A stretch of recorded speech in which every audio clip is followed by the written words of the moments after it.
So, how have we helped young people? In the contract year 2019 to 2020, our youth mentors have supported 160 young people so far.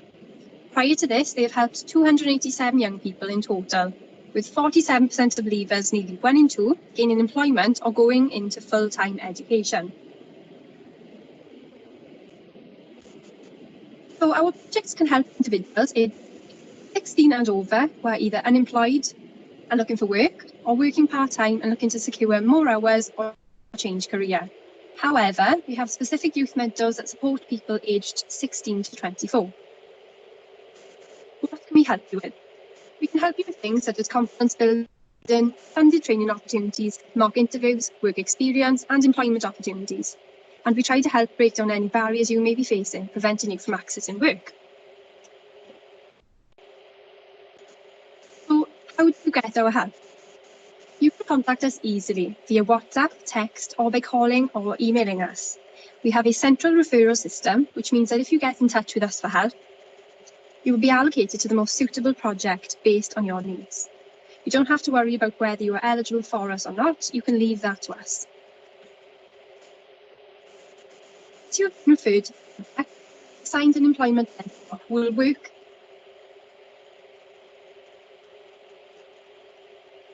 with you on a one-to-one basis, meeting with you regularly in local community buildings to help you achieve your employment goals.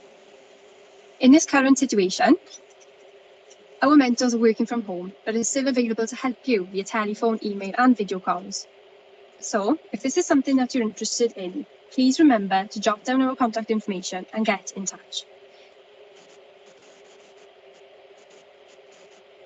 I am now going to play you one of our success story videos from our Communities for Work youth mentor, Glenn, who will be joining us throughout the event. This is Jack and Glenn's story.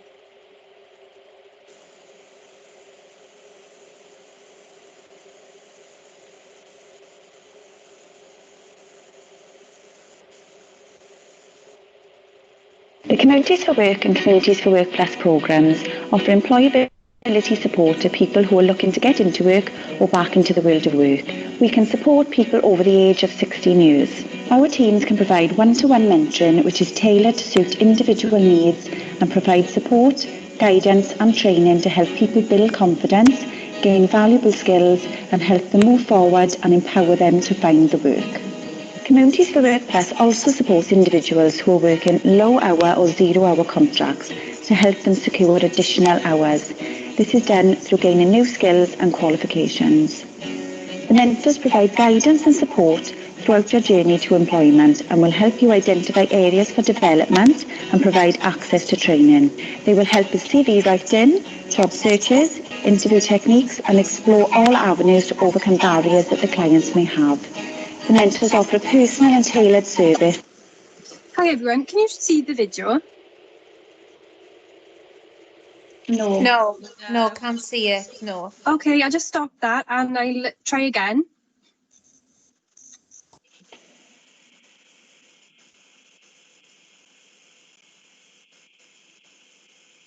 Okay, please let me know if you can hear this video and see it. The Communities for Work and Communities for Work Plus programmes offer employability. Can you see the video? No. Okay, No. just going to stop sharing my screen a sec and bear with me.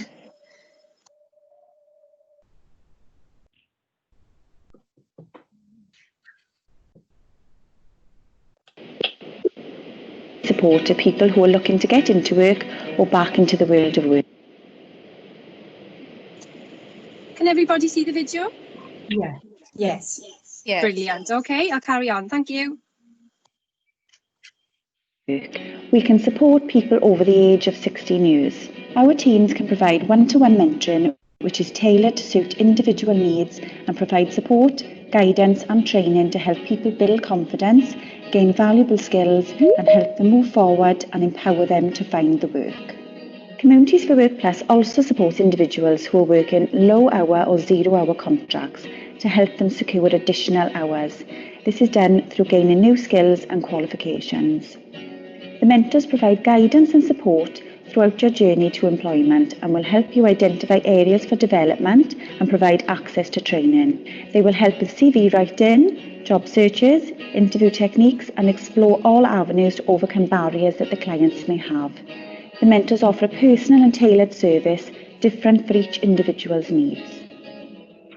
This is Jack and Glenn's journey.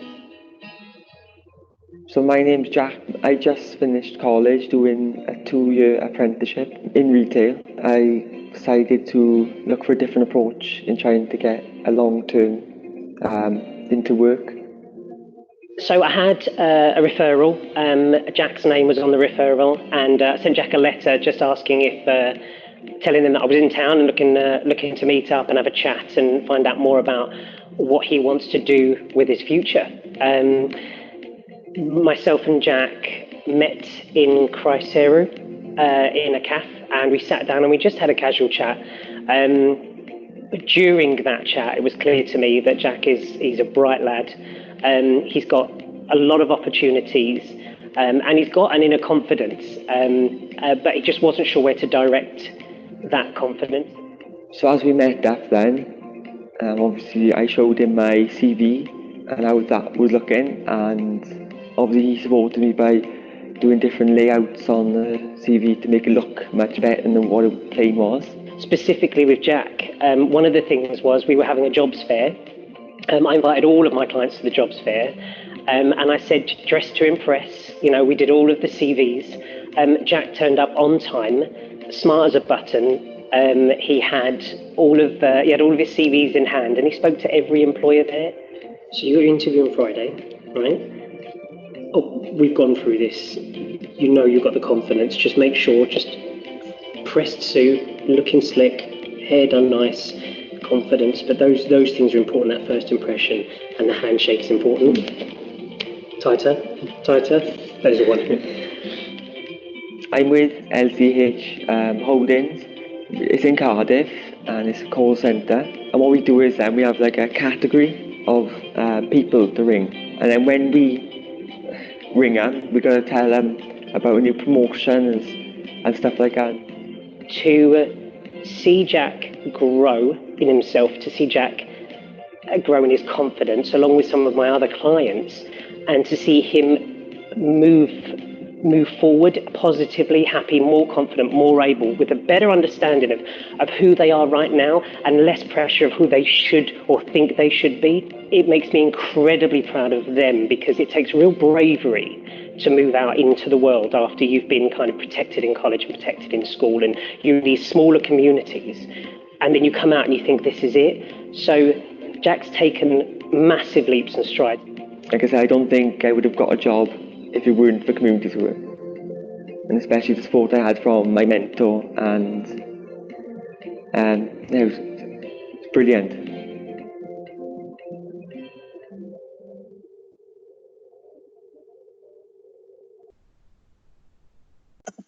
Okay, thank you all for watching. I will now hand you over to our first speaker for the day, Emma Llewellyn, Training Advisor from NPT Skills and Training. Thank you, Emma. Thank you. I'll just see if I can get this working.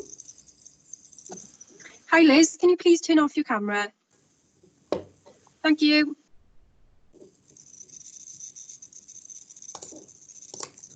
Okay, can everyone hear me? Yes, I can hear you, Em, and I can see your PowerPoint. Excellent, that's great. Thank you. So my name is Emma Llewellyn and I work for Skills and Training, which is part of Neath Port Talbot County Borough Council, and also a larger consortium called Skills Academy Wales. We are based at the Team Over Centre in Marine Drive in Sandfields, Port Talbot. So I'm going to tell you about traineeship engagement. So what is traineeship engagement? It's a Welsh Government funded programme. It's aimed at young people of the age 16 to 18. You get paid £30 a week learning allowance while you're on the training programme. And the whole aim of it is to give you experience of what it's like in the actual real working world. So what does it involve? Well, the main aim is to put you on placement with a local employer, so in an area of interest to you. you can try out different occupations. So you may come to us and have a few ideas of what you'd like to do in your future, but you're not quite sure. So you might want to try out retail, hairdressing, see which one you like, see what it's actually like in the real world.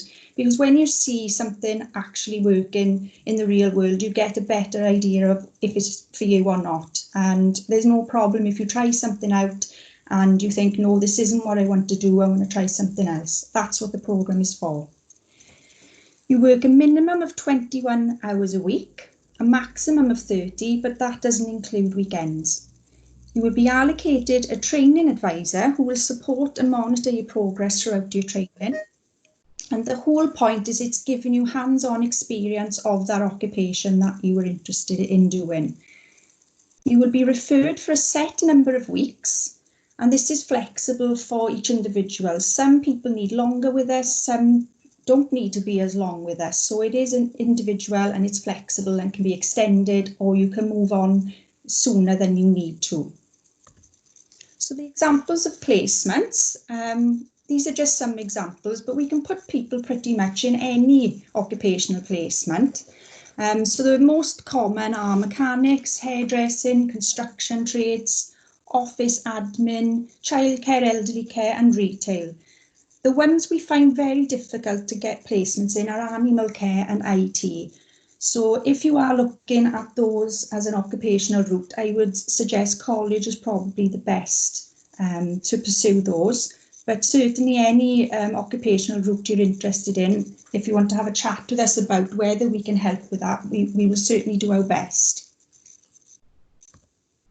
The outcomes and the progression routes. So the whole point of the programme is that it leads on to something afterwards.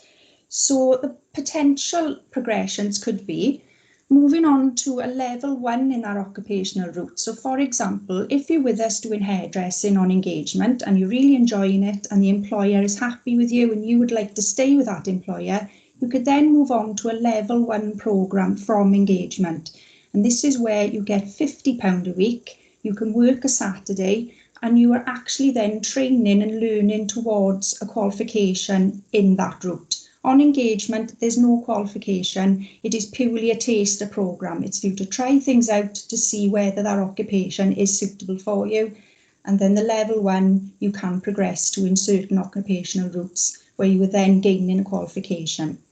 Another progression opportunity could be an apprenticeship. So a foundation apprenticeship at level 2, where the employer takes you on as an apprentice and trains you up as an apprentice in that occupational route.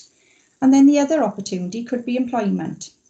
So you may go there on placement, wherever it could be, a shop, a hairdresser's, construction, wherever it is, and the employer may actually take you on and employ you.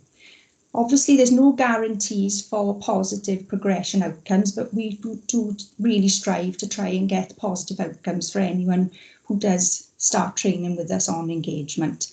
It's obviously down to the employer you're with, what opportunities come up while you're with them, and what options there are while you're there. You sign up to training. Well, you can speak to one of us, and I shall give you some contact details in a little while. So you can either come directly to us and speak to us about training and say you're interested, and we will have a chat with you. But everyone has to go through the Careers Wales careers advisors to come to training. So you have to speak to a careers advisor for what we call a traineeship referral. So whoever comes to us will have to go through Careers Wales for that referral interview. Under normal circumstances, you would fill in an application form and provide us with paper-based eligibility evidence, such as your national insurance letter, bank details, birth certificate, passport, proof of address. But as we are working remotely at the moment and from home, to start people at the moment, we are only asking for the national insurance number. So we have to have that for you to be paid, and also the bank details. Once things go back to normal, we will be asking then for the paper-based eligibility for us to take copies and keep on file. Here are the staff details. I am Emma Llewellyn. My mobile number is there for you. My email is there, but it's in packet and it confuses people, but it is me, okay? So I'm Emma Llewellyn, but my email is in packet. I am on annual leave next week, so if you have any queries and you take my details, I will get back to you on my return if you do contact me next week. Otherwise, my colleagues are also available, and they are Jodie Williams and Richard Dodson. Okay, so any questions on what I've discussed?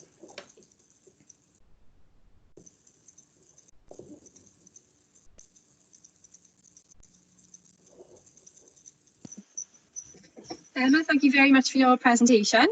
Okay. I can't see any questions at the moment. Does anybody want to ask Emma anything before she leaves? No, I think you must have covered it all then. So thank you very much. That's okay. For my email and a contact number or contact yes, and they yes. There you go. Somebody said that was really good. Thank you, Emma. So yes, if anybody does have any questions at the end for Emma, feel free to get in touch with her, or you can contact myself and I'll send the message on to Emma for you. So thanks again, Emma, and I will now hand you over to Vicky Lovell, Youth Engagement Support Development Officer from NPT Council for Voluntary Service, Neath Port Talbot, CVS. Vicky, are you with us? Hi guys, can you hear me? Fantastic. We can hear you. Thanks for joining us, Vicky. Thank you. Hi guys. So my name is Vicky Lovell and I work for Neath Port Talbot Council Voluntary Service. And my role is the Youth Engagement Support Project Development Officer. It's a very long title. So what my role is I work with young people to build them back into to give them some confidence and give them befriender and things. But what I'm here to talk to you today is about how volunteering can help you guys with your job careers and with your aspects to get forward in the future. Quite a lot of people and quite a lot of young people feel like, oh, what's the point of volunteering? It's only the nerds or the geeks that volunteer, or I've got better things to do with my time than volunteer. But volunteering has a lot of good aspects for you, so that's what we're going to cover a little bit today. So it's going to be a really quick whistle-stop tour of it, but then I'm going to give you some contact details, so if you want to contact myself or anybody in the organisation, you can. So you probably have all been through this or heard of it. You can't get a job without experience, and that's one of the most bugbear things I hear all the time, is that you need experience to get a job, but you can't get a job without experience. And it makes a little cycle, and it's really hard to get out of that cycle and to get somebody to give you a chance. Well, the best way for you guys to get experience is through volunteering. You haven't got to have previous experience to volunteer. These are the sort of people that will take the chance on you. So if you want to go into hairdressing, or you wanted to go into engineering, or whatever you want to do, you can find volunteer experience in that aspect to give you the experience that you need, then get a job in the future. Next thing is volunteering makes you more employable. So if you and somebody else had the exact same qualifications and you're both up for the job, then which one of you is going to get it? It's going to be the person who has experience, who has that volunteering. It shows that you've given hours of your own time without getting paid, without getting anything back, which is really important to the employer because it shows that you're dedicated. A study found that young people who volunteered between 20 and 99 hours of the year, so that's roughly about like 2 hours a week, had a 27% chance of getting a job, though, compared to those who didn't volunteer. So it's a real big thing to make you stand out against the crowd, okay? The other things that you get from volunteering is things like new skills. So volunteering in the industry that you want could help you get the skills that you need and experience. So say if you wanted to go into mechanics or cars or anything like that, if you volunteered in a garage, yeah, okay, you might not be doing all the work on the car, but you'd be helping just pass tools around or clean things up, things like that. Well, then you can hear what's going on. You can see how things work. It gives you the experience. And quite often, people who are training you or managing you on that volunteer placement will often ask you to do little jobs and things, and that just gives you the skills that you need. So it just gives you the stepping stones. Volunteering also gives you a purpose. So if you volunteer, it gives you a sense of pride. It gives you a reason to get out of bed in the morning. It helps your own well-being. It makes you feel part of a community and makes you feel like you're doing something to give back. It also shows that you're part of a team, you're a team player, and you're motivated and you're enthusiastic about whatever role you're going to go into.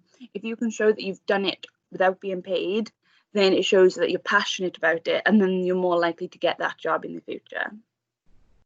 Most importantly, it builds your confidence and makes you build friendships.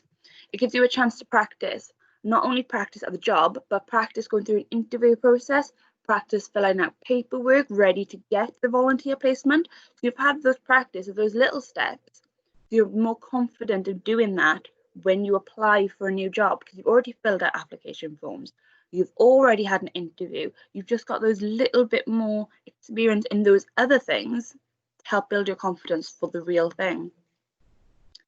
Places you can volunteer it's a big majority. You can basically volunteer almost anywhere.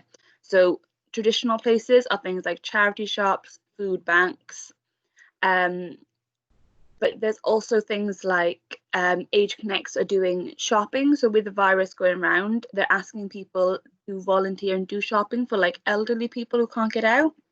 Age Cymru are looking for drivers to help bring people medication. Things like Age Connects are also doing volunteer phone calls and things like that. But then if you're more hands-on sort of person, we've got placements at things like environmental projects. So they would teach you skills to do with gardening and agriculture and all different things like that. Pondicherry Arts Centre are doing volunteer placements. So they're doing training. So if you're interested in theatre or music or dance or anything like that, they've got training and they've got a funding pot available.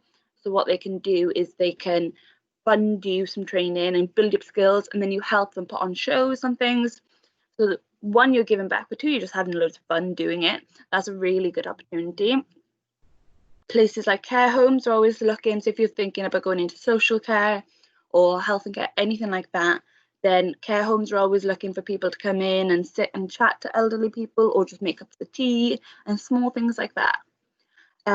We also have our own befriending projects. So they are where we match you up with somebody and you go and visit them and you just have a little chat and just give somebody some company. So it's not doing a lot, it's just being there, having a smile on your face and talking to someone. But most importantly, you can get it anywhere. There's honestly loads and loads of volunteering placements. So things like hairdressers normally have people volunteering if they want to go into that route and they'd sweep hair up or things like that. So don't be afraid to ask. We can find you volunteer placements, or you can go and ask yourself, depending on how comfortable you feel. So basically, to recap, you can just gain so much experience, learn new skills, build your confidence, and just become more employable by doing some volunteering. Participation of volunteering within 16 to 24-year-olds is only around 21%. So if you are in that 21%, then you're going to stand out so much more and be so much more likely to get that role or job or whatever it is that you want. So this is the best way to help you guys from standing out from the crowd. So I'm just going to share my screen with our contact details on it. Give me one sec.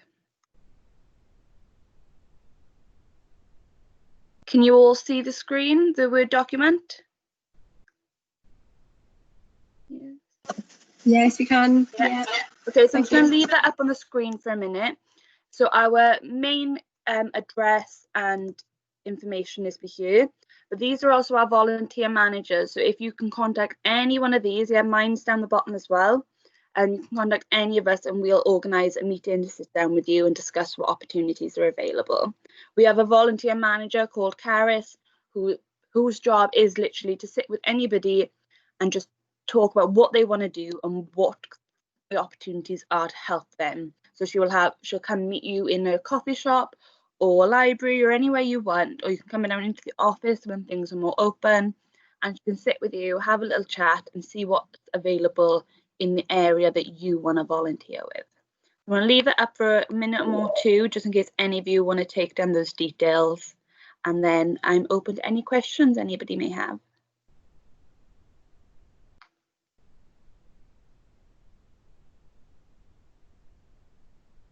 Okay, so I think that's long enough, so I'll stop sharing my screen and come back to you all. Okay, so has anybody got any questions or anything? I'll have a look at the chat box.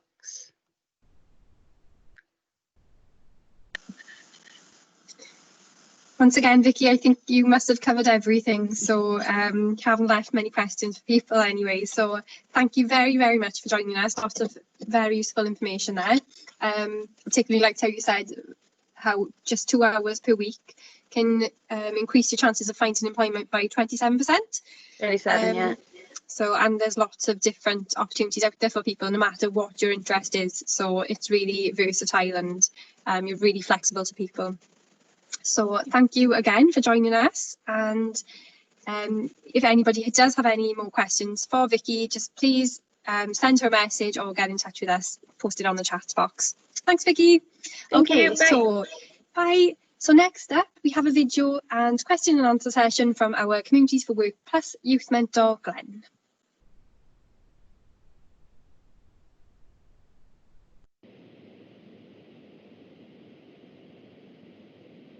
What I do really. Glenn, can you see the video?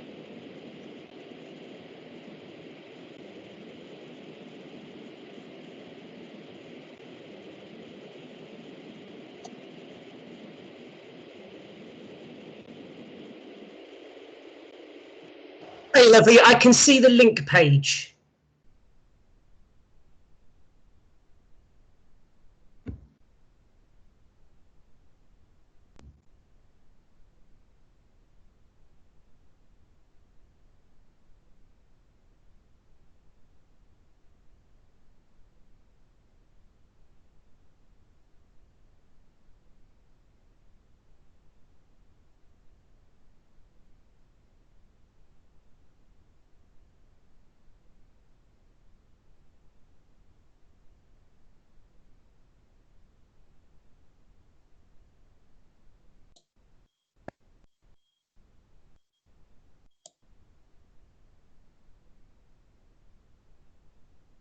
Hiya, Holly. There's no sound on the video.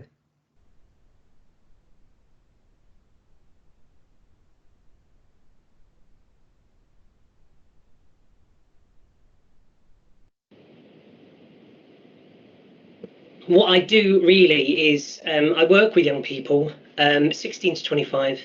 I provide advice and guidance, and I provide like a career direction. I've been working in this business a very long time, on and off, and what I love about it is just working with all the different personalities. I've got a number of people on my caseload from a number of different backgrounds, with a number of different ability levels, qualification level, and to be honest, to get into work, the only qualification you really need to have is to want a job and to be prepared to put the work in to get one. I know that sounds easy, but I've got so many examples of where that's the truth. I've got 2 individuals that have gone into work just this week, who up until they worked with us didn't realise some of those opportunities were open to them because they didn't believe that they were going to be able to do it or get into the kind of roles they've got into, and I'm incredibly proud of them. Incidentally, I was messaging them this morning, you know, and even though I work hard, really it's the client, it's the participant, it's the public that work harder, because it's you guys that, you know, you've got to be brave enough to, you know, we can open the door, but you've got to be brave enough to walk through it. And sometimes the journey to that point is kind of where I come into my own, or where most of our mentors come into their own, because we've all been there. So working in the Avon Valleys, the biggest one I hear a lot about is transport. A lot of people have real concerns over transport. And to be honest, they kind of give up because they're like, I can't get anywhere. And there's also the other side that are doing, you know, CSCS cards, and but living in Blaenguinvy without any form of transport or any ability to get kind of where they need to be. Because if you do a CSCS card and you're getting onto a work site that opens up at 6 a.m. or 6:30 in Port Talbot or Neath, you're not going to be able to get there on time. So your journey doesn't start there. And I guess I'm very open and honest with my clients, and I never ask my clients to do anything I haven't done. And I mean, as you can probably tell from my accent, I moved here from London, and I'm adopted Welsh. I've been living in this beautiful country for 16 years, but trust me, going from trains every 3 minutes and buses every 3 minutes to living in a village where the bus is every hour, and there's 1,700 stops until the next village drives. It was really difficult, and it was a real problem for me with regards to trying to obtain employment in the locality. So what I give, the advice I give to people is the advice I kind of took for myself, which was, you've got to start somewhere. And even if you want to go into like a labourer's position, or you want to go into a trade, I know a lot of young people want to go into trades, really transport is going to be key. And just because you want that for then, it doesn't mean that you can achieve it right now. And that's the honest truth. When I first moved here, I used to work on cruise ships, and I was on cruise ships for a number of years, and I knew that I had to work close to my home to do something I didn't necessarily want to do in order to obtain enough money to do my CBT, to just start off by getting like a moped or a little 125 bike. So I got off the cruise ship, and within a week I went to a very well-known restaurant, fast food restaurant, and I really didn't. And I'd gone from working in really plush surroundings in beautiful parts of the country to waiting tables. And do you know what? It was not what I wanted to do. I worked with a great team. I had a really good laugh. I got to work with the public, which I enjoy. But it wasn't what I wanted to do. But it's a stepping stone. And then I got a couple £100. I did my CBT. I bought a moped, this crummy moped, for about 190, 200 quid. And I used to sometimes have to go to work at like 6 a.m. and I live in a quiet street, and the moped used to go, and I can't even tell you how many people were wound up by my very existence at that point. I was a very unpopular person, but you know what? Needs must. What I did was I got the CBT, and then I got a job a bit further afield that paid a little bit more, that gave me different experience in a hotel, which I really enjoyed. And then working a lot of hours, I put myself through my driving lessons, and then I got a car, and then I was able to go into a job that I wanted to do, which was training and development into employment. And everything I've done since has been off the back of those stepping stones. So to cut a long story short, if you live in a village and transport is the issue, they can't bring the industry to you. I don't think there's that many plans to build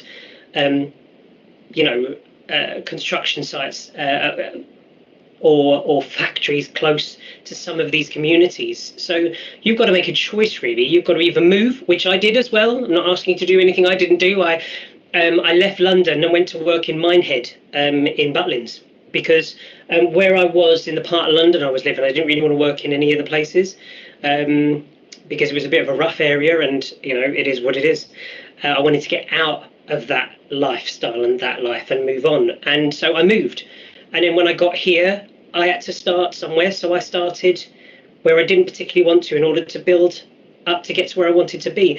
And the fact is that once you've got transport, you can kind of do this, it opens up a plethora of different jobs and different opportunities. But there's no shame in starting at the bottom, because right now, if I lost my job right now, and there was a job doing anything at base level that still earned me some money so I can keep my car running and my house running, I'd do it. Why not? You're never too good to earn money.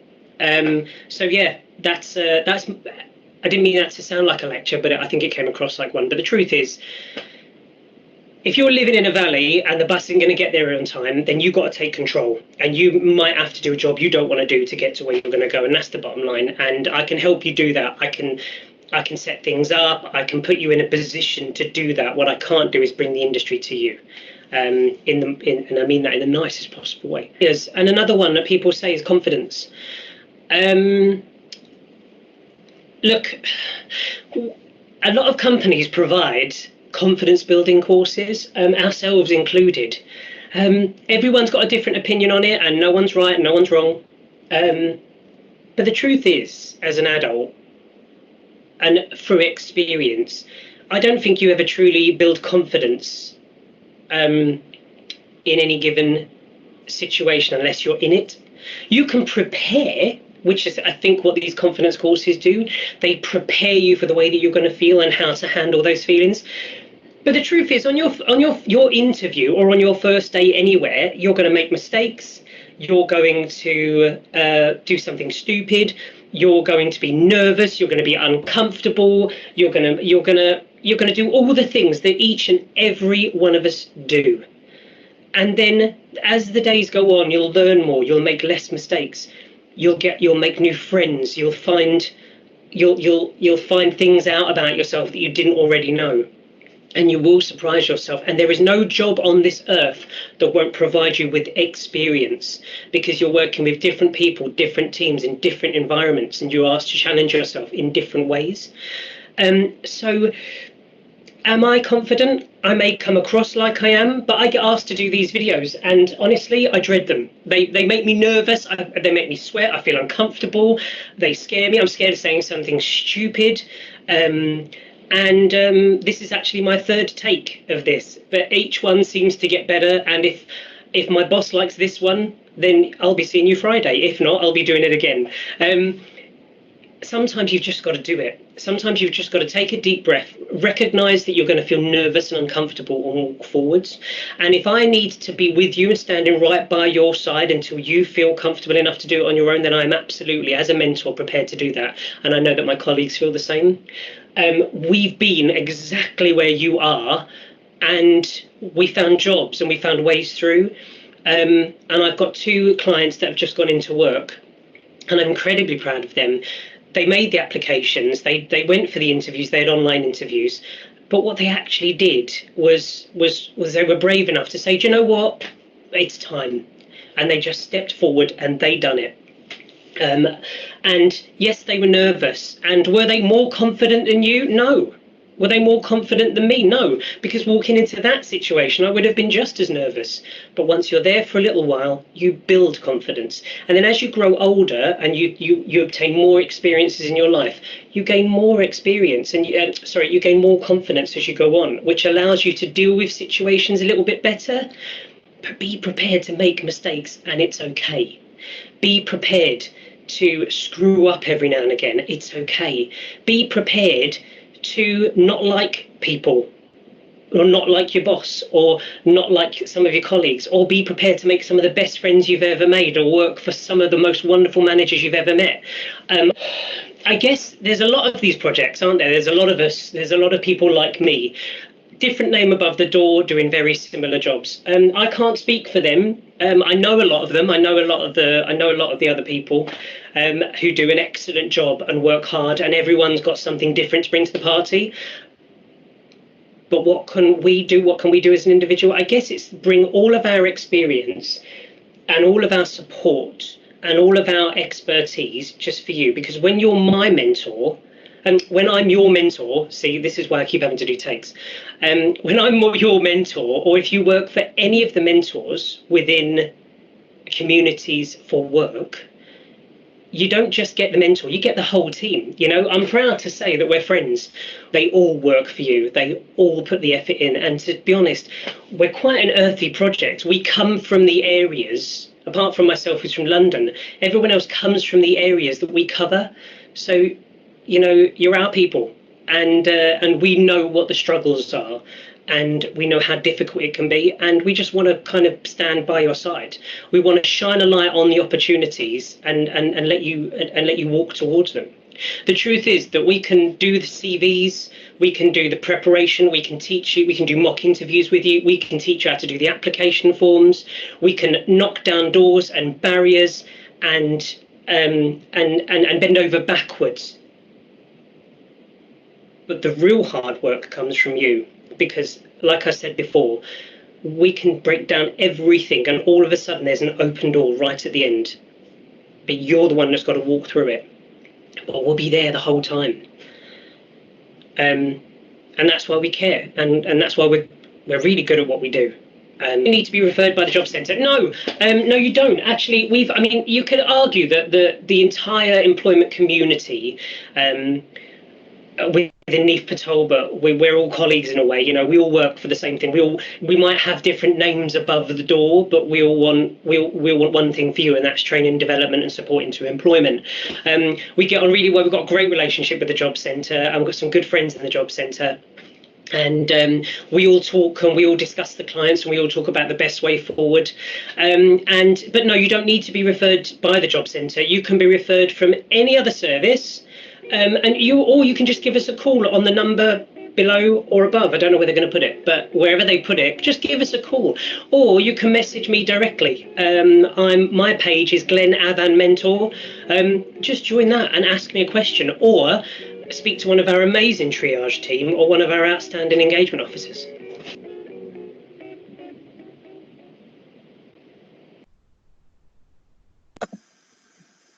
Okay, thank you so much for that video, Glenn. That was brilliant. Just goes to show how passionate you are about helping these young people and what good hands they're in. So does anybody have any questions for Glenn? Glenn is actually here live now, ready to take some questions.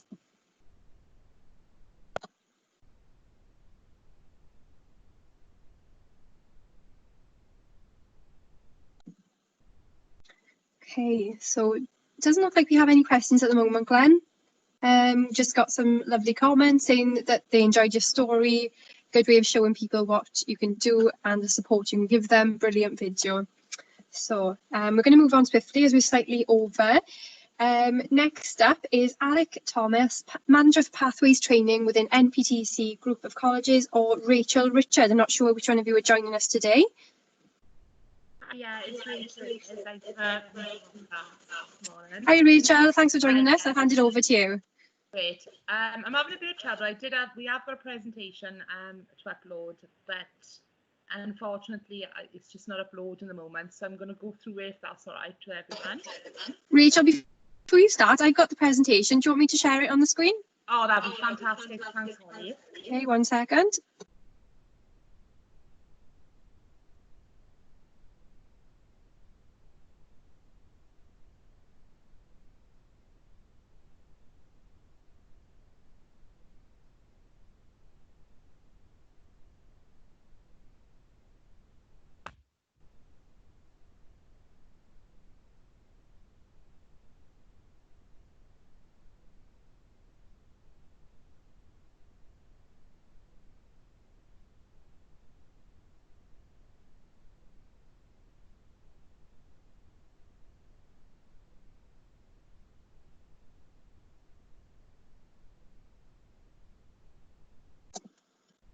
Okay, can everybody see the NPTC PowerPoint? Yes, yes. There we go. Ready when you are, Rach. Fantastic. Okay, so I'm from Neath Port Talbot College, or group of colleges it is now. So we come from the Pathways Training part of the college. So Pathways Training delivers the work-based learning part of the college. So we're one of 8 of training providers, part of Skills Academy Wales, which is a training sort of academy, and Pathways is who I work for. We provide a broad range of industries, qualifications for going from traineeship, that's very entry level, all the way up to higher management NVQs across Mid and South West Wales.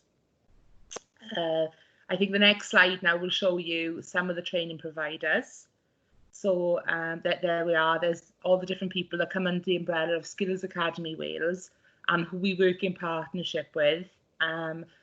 So if you start with one of us, it also means that we can also, if there's something one doesn't provide, they can transfer into the other one to provide that learning for you. So we cover Swansea, Caira, which is in Maesteg, Neath, Newtown and Brecon. So we cover quite a lot of Wales for where we can deliver. The next slide is what is a traineeship? So a traineeship, really it is something, I would explain it as your opportunity to try out something. We've all been 16, 17, 18, where you're not sure what you want to do, or some of you have decided what you want to do, but need to get into the industry as well. So it's 21 hours a week with a training allowance of £30 paid directly to the learner. It gives you the opportunity of work tasters in placement to go out and try out if you like that sort of employment before you move on. So this slide here shows where we are on the national comparator. So this is people who have successfully completed their traineeship and gone on either into employment, further education, or into volunteering would be the outcomes for these people. So we're looking at 74% is the national comparator, and as you can see, in 2018 to 19, we were 4% above it in engagement and higher again in the level 1 traineeship. Different sorts of placements, traineeship program and placements. So we aim to give you experience. We aim to progress to apprenticeships or a permanent post. That is our ultimate sort of outcome, and a job obviously as well. So it's multiple sectors, over 360 apprentices in with us, and we've got the different routes as well. Future posts available to pathways. So there are healthcare support worker apprentices, level 2. So we work with AMBO, and so there's business support apprentices and IT apprentices. These are all advertised on Careers Wales and the NHS job websites. We also work with the Ospreys. So I think the next slide will show that the Ospreys have a training engagement program that's ongoing in the college, and no entry requirements levels there. You can come into there, and they also do a summer program there. And I believe the Ospreys program is brought into us, and it runs all different. It's not just based on sport. It's all different things. Again, go back to the Pelvis Apprenticeship Academy with the NHS. There you can see they got Apprenticeship Academy, level 2 apprenticeships, business admin, customer service, and a full recruitment across the organisation that we work with them as well. So on to the next is current apprenticeships. So we got business admin, customer service, management, warehousing, advice and guidance, accountancy, engineering, childcare and playwork, health and social care. All these apprenticeships as well, prior to apprenticeship, you can try them as a traineeship, and some will also offer like a level 1 option as well. And then there's also the option to go straight in as a apprenticeship as well. So again, more current vacancies would be the body repair, vehicle maintenance, leadership and management, and construction. As you see, there's quite a lot of construction trades there to do as well. And also then we've got motor vehicle and body repair, which is a new thing for us. The next one then is the Construction Training Centre. This is actually where I work from. I work up in the one in Spelter Industrial Estate up in Maesteg, and I also work from Llansamlet from time to time. So this is where we get people to come in to us who are interested in construction, and you can come in as a traineeship full time into the centre to get the basics in all of the trades listed below, move on to a level 1, and then the option is to move to apprenticeship or employment. Pathways training, then we've got at the end, we've got the contact details for you. Now, if you contact us, you can discuss all your options. Some people will be disappointed with what they leave school with and it's not quite what they expected. Then we're there to help you, all different options. We're also there to help support you in what's right for you, to try in different trades, to where you might want an apprenticeship or you might want to try everything first. We're there to help you so you get your payment into your bank account, and any support at home we can help you with there. Pathways, we've got a good sort of outcome into employment, and we can support you all the way. And obviously, again, traineeship is an ideal sort of way to start off if you are not sure on what is there for you. And that's it really. And if anyone's got any questions. Thank you very much for that PowerPoint, Rachel. It's brilliant. Very good to know how many different opportunities you have, different sectors, to suit many different people. So let me just have a look to see if there's any questions for you. So you have a question, when are these starting back? When are we starting back? We are currently recruiting. In the centre, I haven't got a date yet for into the construction centre, but we are recruiting and giving work to be done remotely at the moment. There we are, that's brilliant. Thank you very much, Rachel. No problem at all. Thank you. Thank you. Okay, now we're going to hand you over to Lester McCarman, Legacy Team Leader for NPT Youth Service. Thank you, Lester. Hello, good afternoon. I'm Lester McCarman from Neath Port Talbot Youth Service. I'm the team leader for the Legacy team. The Legacy team, we've been going for about 6 or 7 years, I think, when we were the community's first youth team a while ago. With our main roles, we support Year 11 leavers from school who have multiple barriers to transition to either further education, employment or training. We spend normally from years 10 to year 11s building up relationships with children and young people in school who may have multiple barriers within education and with their transition. So we engage with the schools and we try and look at sometimes maybe a nice wraparound service for the young people, where it could be formal learning or informal learning opportunities inside or outside of the school environment, with the main aim of supporting the Year 11 leavers with the transition. So we kind of link in with Careers Wales a lot with the transition as well. We work in partnership with them, where we'll work with the young person, find out their needs, identify their needs and their barriers, and work with careers to have a look at what their options may be. So then one of the tasks my team do with the young people as well, we try and link in with all the training providers. So it could be Pathways, Skills and Training, People Plus, where we would take them all out to just get a little feel of what is available for them out there. We also take them to interviews, we take them to college interviews as well. So the young people then get a broader range of what is actually available for them, because some young people are not ready for college yet, some are not ready for work-based learning or either. So for me, it's just about us trying to find, show the young people the wide range of options and variety what's out there for them when they leave school. We also then track, my main role for the youth service is that I have to track each individual Year 11 leaver who've been identified as being at risk of becoming NEET, all the way through Year 11, to make sure by the end of October the 31st that they have a destination. Then in between, say, September and October, we do a lot of the door knocking, trying to meet as many young people who may be on tier 2 with careers, trying to engage them in employment, training or education.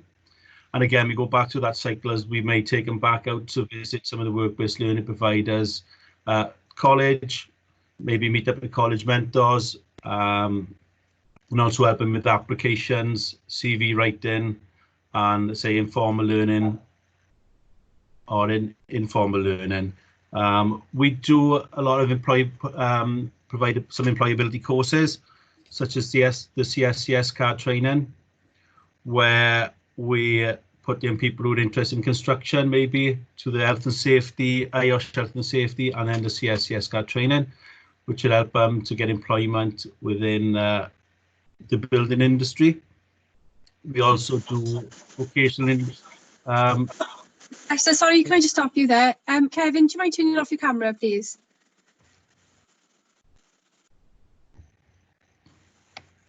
Thank you. Sorry, Lester. Okay. There we go. Back to you now. So yes, we do say a lot of employment, especially at the tail end of year 11. We focus on employability courses. So it could be CV writing, CSCS card training, health and safety training, basic food hygiene. Basically, it was based on the young people's needs. So again, we keep in regular contact with young people weekly throughout the summer, throughout the transition. And then if they do become NEET at the end of October the 31st, they then hand it over then to either Communities for Work mentors or the KIT Camnessa team within the youth service. So we try and do a little bit of a transition phase towards the end of October as well. If a young person is more likely to be NEET, we then try and link them up early on with like the KIT Camnessa team so they can build relationships with them as well. So that's kind of the focus on the work that we do. Sorry, I haven't got a big presentation or anything, but that's kind of the work that we do. There's a team of 4 which cover all the schools. We've got Jan Holloway, who covers Babe-Baglan and St Joseph's, Steve Green, who covers Ysgol Cwm Brombil and Llangadwg, Carly Parsons, who covers Kevin Syson and Cwm Tawi, Debbie Aries, who's covering Dwyrafelin, Matthew Jenkins and Ysglyfera, and I kind of float around between the schools doing outside off-site projects with young people deemed to be in risk of being NEET. So they could be like bulldog activities, helping to build confidence, raising self-esteem, health and well-being programs, healthy lifestyle programs, trying to get the young people to think of their lifestyles once they're transitioning from secondary education into further education, employment or training. So we do this throughout the year in different ways within school. We do a lot of one-to-one work. As I said, confidence, self-esteem, and little workshops, group work, mainly just to say get them ready for when they leave in secondary education. So that's kind of what we do within schools, and then say supporting young people through the summer now with the transition, door knocking, maybe young people identify to be at risk of becoming NEET by careers. They may be tier 1 or tier 2 where they're unable to be found. So we try and track these young people and then pass them back over to careers as well. So that's kind of it in a nutshell from me. And if anybody got any questions or any queries, fire away. That's fantastic, Lester. Thank you very much for that. It's really useful information, once again, not only for young people, but for us as colleagues then, as people working around these sectors, to know what support is out there for these young people. Yeah, it's brilliant to know that there is support for those who are not quite ready for work or work-based learning. So thank you again. Does anybody have any questions for Lester?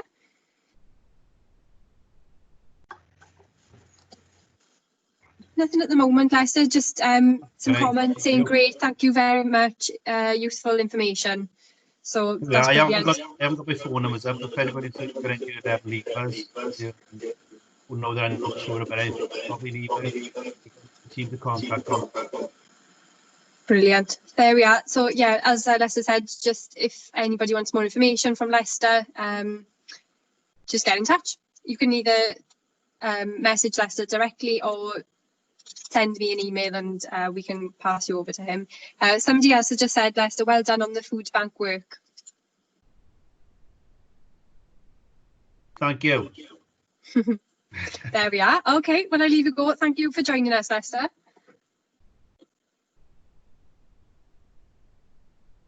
Okay, do we have Kevin Harford, Business Director for SFM Training? Hi, Holly. Yes, I'm here. Hi, Kev. Thanks for joining us. I'll hand it over to you. No problem at all. Do I put my camera Yeah, you can put it back on this now. bit? Sorry about that. Centre stage now. Yeah. Oh, no, that's absolutely fine. There we are. No, fantastic. First of all, thanks for having us. I have put together a few slides just to explain a little bit about who we are and what we do. So if it's okay, I'll try and that work now. As I go through it, if there are questions, please feel free to ask. I've allowed for a few minutes at the end as well, so if anything specific, obviously you've got my contact details as well, so if there's anything I can't answer on the call, we can follow it up afterwards. That's okay. So let's see if I can get this to...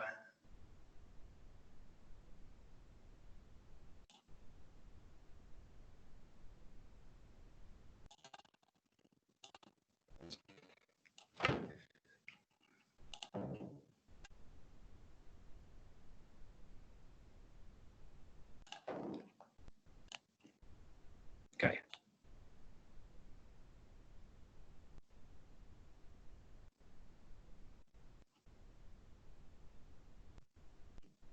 Oh, is that working?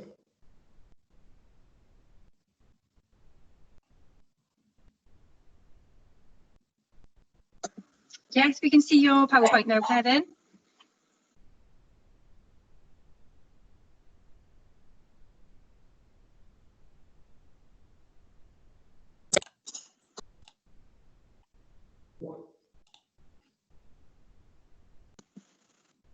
That was working then, Kevin, Holly? and now it's gone again. Hang on there, bear with. I'll bring it back up again, sorry. Okay, that's fine, no problem. Joys of modern tech.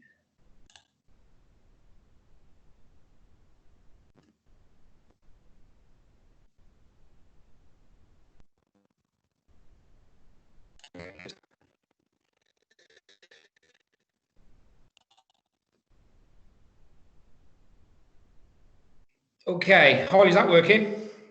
It is indeed, thank you. Yeah, fantastic. Okay, so as I said, thanks for having us. My name is Kevin Harford. I'm the director for SFM training. As I said, I pulled together just a few slides to explain a bit about the industry, what we do, the qualifications that we deliver, the roles that are on offer within the industry as well, because the security industry as a whole is absolutely massive, and there's so many opportunities there that sometimes it's easy to forget that. So I've just touched very, very lightly on that. The training and licensing process, and then obviously if there are any questions, I'd be happy to take some at the end as well. So firstly, just a little bit about who we are. So we're SFM Training. We're actually based in Swansea. We're a family business that specialises in the delivery of security and SIA vocational qualifications. We were formed in 2003, which was shortly after the creation of the SIA, which is the Security Industry Authority. Before that point, the security industry was totally unregulated, and basically, people could do venues and places could hire and do whatever they wanted in terms of security. So the SIA was formed in 2001, and we then formed in 2003. We started off delivering just one qualification back in 2003. We are now delivering over 45 different specific qualifications. And on average, we train 12,500 learners annually. I would say most of those step into some role in the security industry, linking from the SIA qualifications that we've delivered. And we have 12 training locations across South Wales, so a really good footprint, following mostly the M4 corridor. So that's who we are. So the kind of qualifications that we deliver, so a real broad spectrum, really. We try to remain close to our core, which is the security-related quals, as many of these things go hand in glove.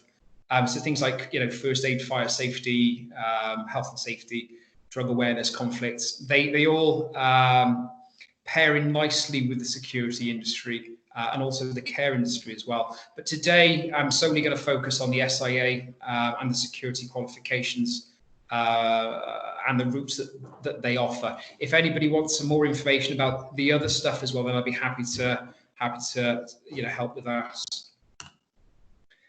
So very, very sort of top level. The security industry is managed and regulated by the SIA, which is the Security Industry Authority. They're a body that is separate but reports directly into the Home Office. As a whole, the security industry is currently worth over £6 billion per year and is increasing.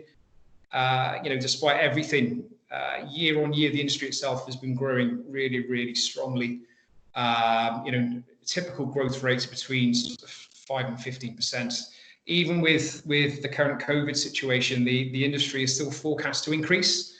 So in terms of jobs and roles on offer, it's still a very, very buoyant industry to be in, but also to step into as well. With the so back in March when things start to lock down, there was a real fear in the security industry because obviously pubs, clubs, venues, everything stopped. But we've seen a real diversification from people now stepping over to guard retail facilities, sites, construction, things like that. So it's a really exciting business to be in, to train for, but also to step into as well.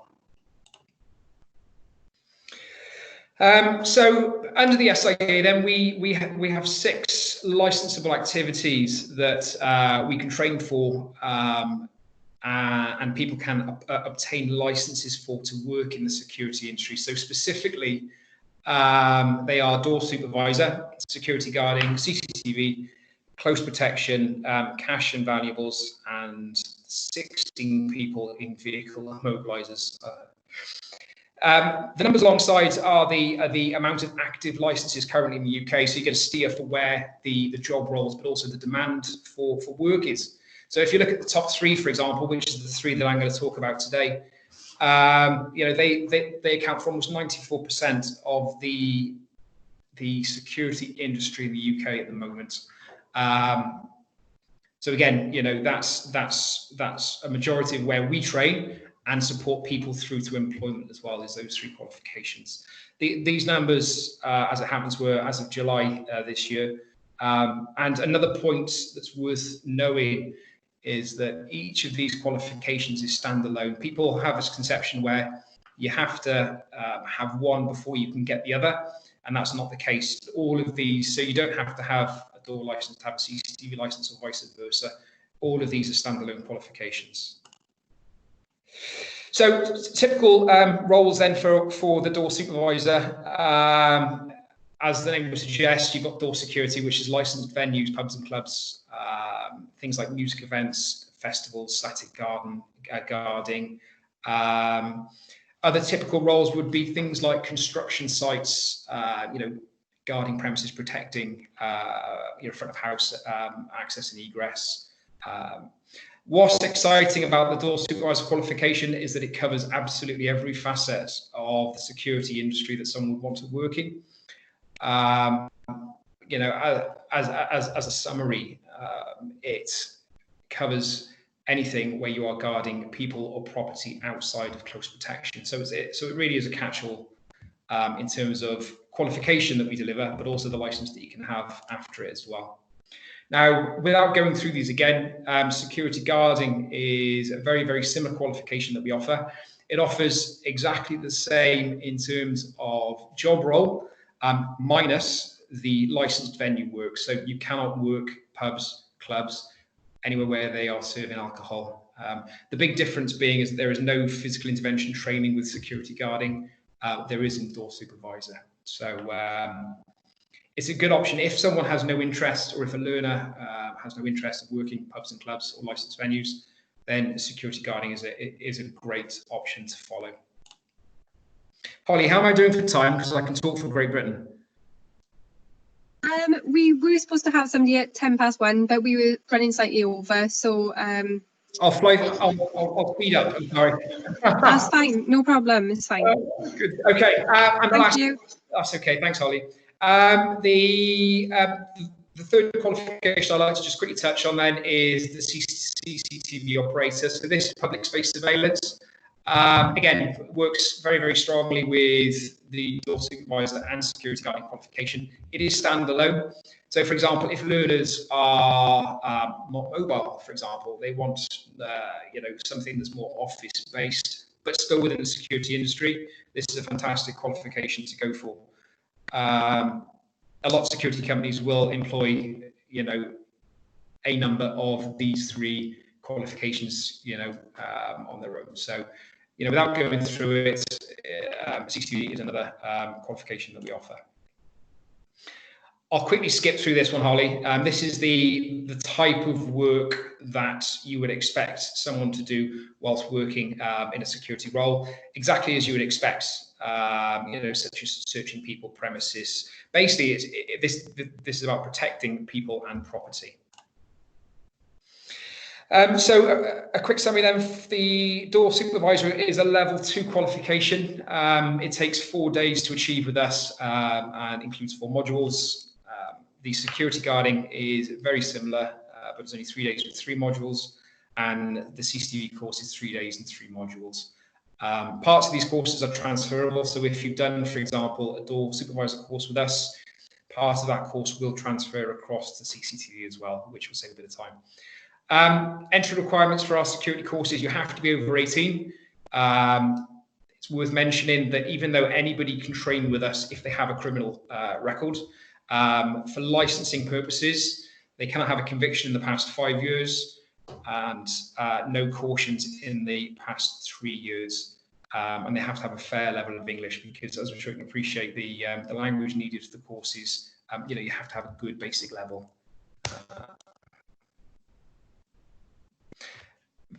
As a quick summary, the end-to-end process of training, you can be licensed and working within 39 working days from start to finish, which, when you think about it, of speed of training and licensing, is fantastic. You can take someone who has no experience of security and you can step them into a role within 39 days. Again, I'll share this with you, Holly, and the team, so you can refer back to it if you want to. A learner can start working from the point when the license is granted and not before that. If they do work without an SAA license in a role, they're facing 6 months prison and £5,000 fine, and that's not very nice.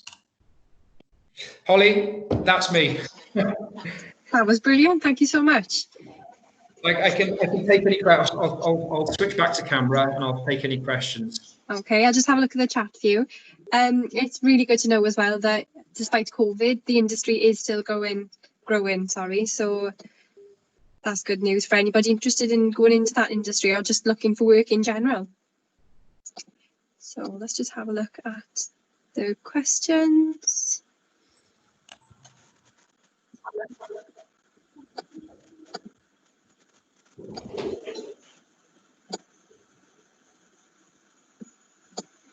Okay, we don't seem to have any questions at the moment.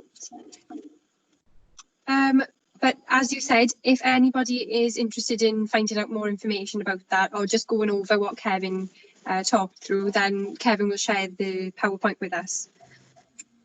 Yes. Yeah, and as somebody said, great news that people can still get into work during this time of crisis. So that's really reassuring for people as well. And not many days of training really to get, a great qualification. So there we go. Thank you very much, Kevin, for joining us. No problem, Holly. Thanks for inviting us. It's been a pleasure. No problem at all. Thank you. Bye-bye. Okay, so Kerry Cole, are you with us? Hi, Holly. Yes, I'm with you. I'll just turn my camera on. Fab. No problem. I'll hand you over to Kerry Cole, Employability Coach from Careers Wales. Thank you, Kerry. There we are. Hi, everyone. I'll just get this camera going. I can't get background and I can't get my screen. Here we go. I've just got to share it to slideshow. There we are.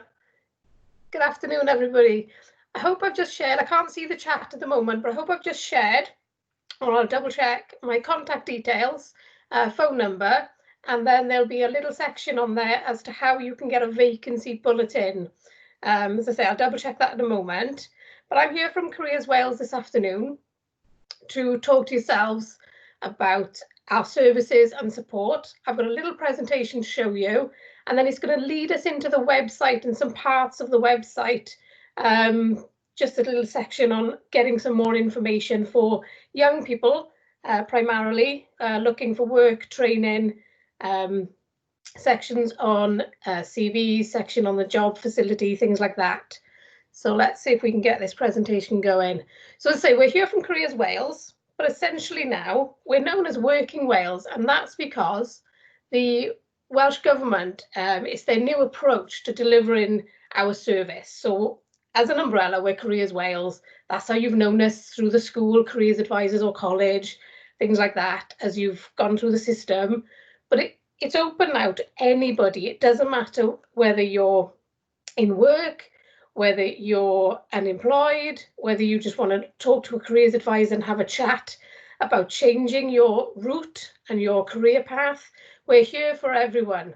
So we're delivering a free and impartial employability and careers advice service. We're making it easier for you to get the right support. As we're all working from home, we're still available on phone, we're still available on our emails, we're still available even through video chats. We're still here.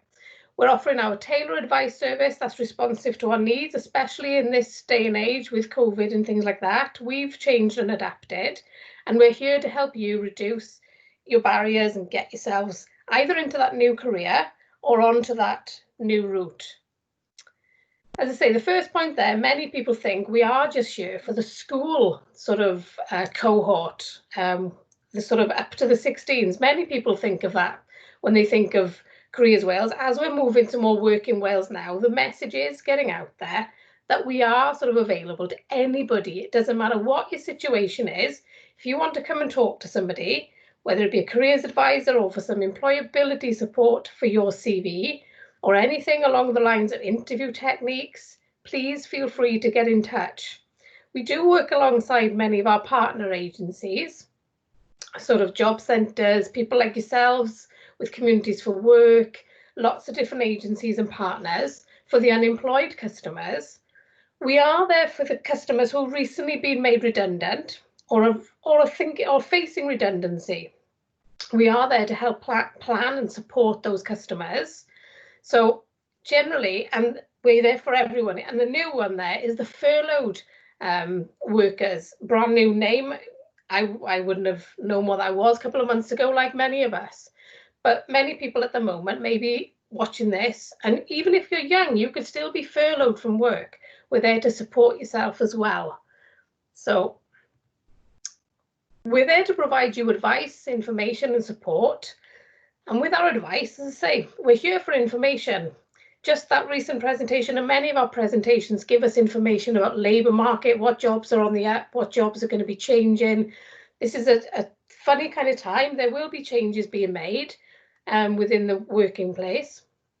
So we are there to come and talk to you about new opportunities. Just thinking about support and information, I'll give you an example of myself talking to a family member this week.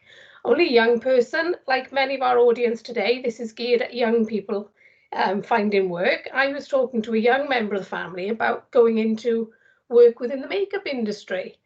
Very interesting. They were watching the programme Glow, which has been on the TV, fascinating programme. And whereas this young person had always thought of makeup just being that makeup counter, starting looking into it, and whereas they were thinking, oh, this is only makeup from the makeup counters that you normally see to weddings and things like that, the world kind of opened up for this young person where they could see, well, hang on, there's a lot of theatre work, film, TV, writing for magazines. What about the science that goes into all of this? What about the business and the marketing? So looking at information, using websites and starting to have a good look, you can start looking at things like, well, what hours would you like to be? Where would you like to travel? What sort of pay would you be looking at? So there's a lot of information out there for jobs on our website where you can pick a sector and start to delve deeper into those skills and qualities that you would either need or have or want to develop to get into those roles.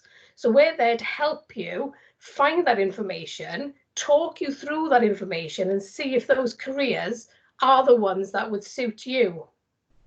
We're there for employability skill support, which is myself helping with CVs, interviews, maybe application forms, even mock interviews, going through those types of things. We can refer and support for different types of training and funding. There's lots of things out there from React, Access, there's personal learning accounts, there's lots of things available out there, okay? So, as I say, we've even changed at this moment. With COVID coming in, we changed and we adapted, and we put ourselves a vacancy bulletin. If you are looking for work at the moment, or you're thinking maybe your work's going to change, or you'd like to look at a different route, there is an option at the moment where you can subscribe to a vacancy bulletin. It'll come to you once a week via email. You can subscribe to it, as it says on the screen, via your Facebook page. You go onto our Facebook page and you can subscribe that way. Sorry, that's a word that was not easy to say then. You can find out more on our website, Work in Wales, and you can follow the links directly. And those are the ones that I hope have come up on the chat, so I'll check that. So this is our website. Although it's the Careers Wales, there's a Work in Wales website as well, exactly the same. I just realised I should have put the same one on because it confuses me. There is two. But the aim is I want to show you the Plan Your Career section. As your young people aimed at watching this presentation and this virtual day today, I want to get you into the section where you're going to look at your Plan Your Career, okay? And in that Plan Your Career, it's going to talk you through your options at 16, options at 18, and many other different things. You can delve into those particular two boxes in more detail, okay? Now, the difference being they're very, very similar, those first two. When you look into the options at 18, it has an extra section on there all about university, all about gap years. You can delve in and find out more details. Lots of people think of gap years, they may think of literally a full year away. It certainly doesn't mean a full year of work away. It doesn't even have to be abroad. It could be this country. It could be just as little as a few weeks. Big things like Camp America are certainly lots of people would know as a gap kind of thing to do, where you can go away, you can go and spend some time, like with my experience in particular, went to Camp America, I spent a good few weeks out in New York, cost me the flights, cost me the visa, but at the end of the day, you got the experience and they paid for my food and my board. So there's things like that in the options at 18. There's more gap years, university information in there, okay? And then if I click the slide again, I'm going to take you into the more options at 16. This is how it looks when you go into the options at 16. Generally the same as the options at 18. As I say, there's just a few more extra bits and bobs for those. But the options at 16, this is where you can think about what you can really do. Yes, we've got college and sixth form there, which we all know about, going as we normally would, coming through the school system, college and sixth form would be there. But there's a whole other world out there. We've already heard this morning about traineeships from Pathways and STEW. So there's that route. If you delve on the traineeship button, there's a whole raft of information there about the traineeships. The Getting a Job section, that has sections all about CV booklets, it has sections all about interviews, and there's practice questions. What are these employers really looking for when you're giving them an answer in an interview? And there are techniques in that Getting a Job section that are going to talk you through those. Okay, so this is an option to show you. Here's a page on a website. You can go in and start delving all about these different opportunities that are available to you. Okay, so I'm going to take you through one thing called Jobs Growth Wales. And Jobs Growth Wales is an opportunity where businesses contact sort of the Welsh Government and they will explain that they would like to take somebody on, and the Welsh Government will pay the first 6 months worth of wages. You yourself, you get yourself full national minimum wage, if not more. Okay, so these are just, I know slowly they will build back up as we find a new normality. These will build back up, but these are 3 opportunities that are available just today, and they're available in the Swansea area. So you've got a marketing assistant, an assistant marketing trainee, and for any dog lovers out there, there's a dog care assistant. So as I say, what they're offering is a full job. You're getting a proper job. It's not that this is going to just last you 6 months. All these companies have done is they've said to the Welsh Assembly, we would like to have a scheme where you pay the 6 months. These companies want to make sure that they keep you on. They're going to pay you national minimum wage. All they're doing is just having those first 6 months that the Welsh Assembly is funding for them. So as you head in, this is the example of the actual job vacancy. This is for one of the marketing posts.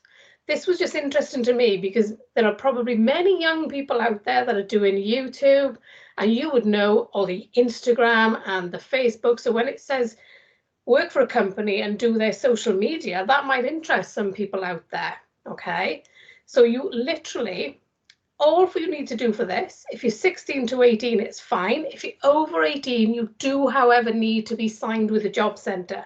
That's only because of the funding element of it.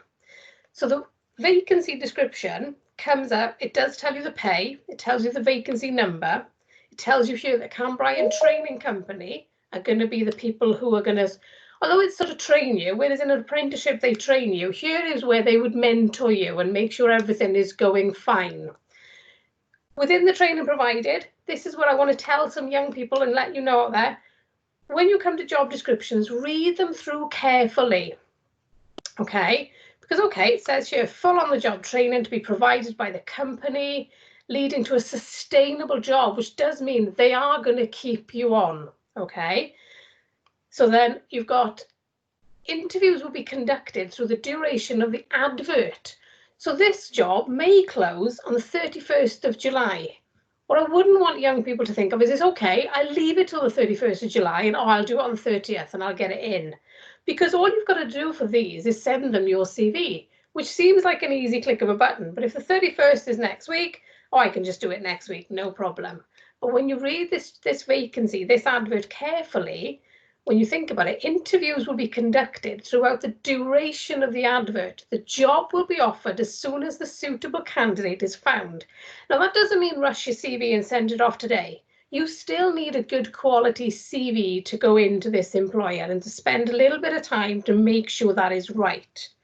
But it doesn't mean sort of leave it till the day before and just send it in. Okay. And the other one is lots of people I find personally in my job role, people are put off by the word desirable. If you just look down sort of at the middle where it says desirable personal qualities, positive, outgoing and ambitious. Lots of employers would like that sort of person, and there are lots of young people that are positive, outgoing and ambitious. Knowledge of the Adobe package is desirable for this job. They haven't said there you have to have it. It's just desirable. It's something they would consider, they would like. But if you haven't got it, it's not going to put the employer off. So when you see the word desirable, please don't be put off by applying for a job thinking, oh, I haven't got that, so I won't worry about it. I've seen some wonderful young people go off and they've gone and they've either going to be trained in a pharmacy, working in HR, and they've started on the counter within the pharmacy, just selling the small little goods.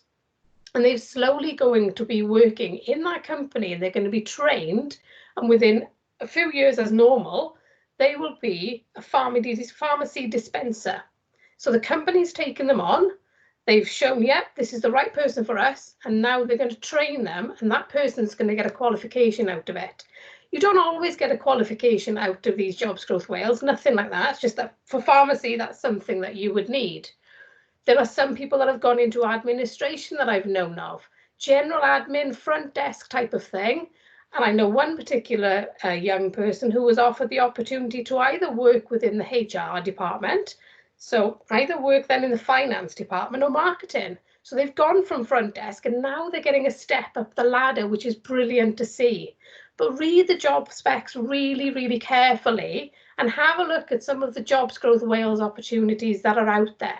All these employers are doing, they're just telling the Welsh Assembly, we want some of your funding to take the right young person on, okay? So I'll come back to the main page there, showing you the options at 16. And say the getting a job section then is where I'm going to go next. And that's where there's a lot of information all about building a CV. I know there's a CV session coming up later on in this afternoon. In there, you will have a lot of information about a CV booklet. Why do employers want that CV? Then you've got sections on write your application forms. Covering letters, what are they? Lots of people tend to think about old English sort of lessons in school, whereas in reality, an employer would like to see a covering letter that says just why do you want to apply for the job? What is it about yourself? They can be quite short, sharp and sweet, okay? Interview techniques, sections on personal statements, and then assessment, present preparation. Okay. And this is how we contact us here at Careers. As I say, we are working from home for the moment, like many of us, but we are available on video chat through Teams, like you've done today, just Teams, and we can set things up through video. We're available on the phone, email, and even, I don't know if you noticed back on one of the screens, there was a chat now section on the bottom of the website, so you can get to us through there, okay? There's the end of my slide. So I'm not sure now if I'm coming back to yourselves. There we are, Holly. How's that? I don't know if I did share that screen. That was absolutely brilliant. Thank you very much, Kerry. There we are. Thanks a lot. I'll pop everything in the box. I don't know if I did it. Yes, yeah, you did. I did it this time. There we are. Thank you, Holly. I just wanted to say that the website is brilliant. We've all said that. Dwayne has said, love Jobs Growth Wales, provides a great step into the working world. Alison Vaughan, brilliant support. I send your vacancy bulletin to our tutors who share it with their learners, a great resource. So yeah, that website is ideal for everybody, really, isn't it? It's got everything you could possibly want. So yeah. Fantastic. Thank you, Holly. Cheers. Thank you for having me. There we are. No problem. Thank you for joining us, Kerry. Bye, lovely. Cheers. Okay.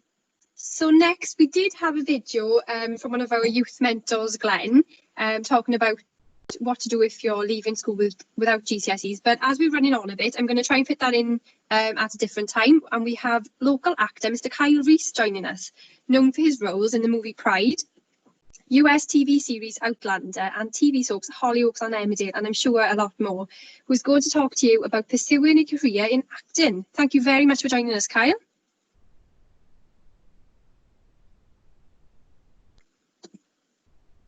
Kyle, can you hear us? Hello, can you hear me? Hi, Kyle, I can hear you. I can't see you.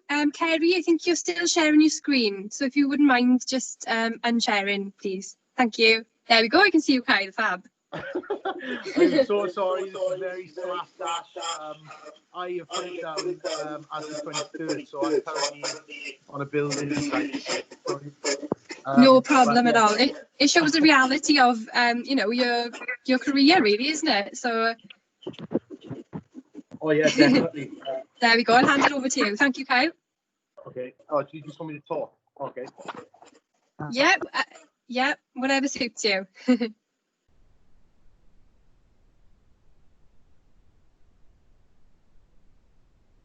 Hello? Hello? Is everyone Hello. there? Hello. Right, Yes, sorry. I can see you. I don't know what's going on. Right, so you just want me to chat about a bit my career and what I've been up to, is it? Yes, please. So your career, how you got into the acting industry, and any tips and advice on how other people interested in acting can get into it too. Okay.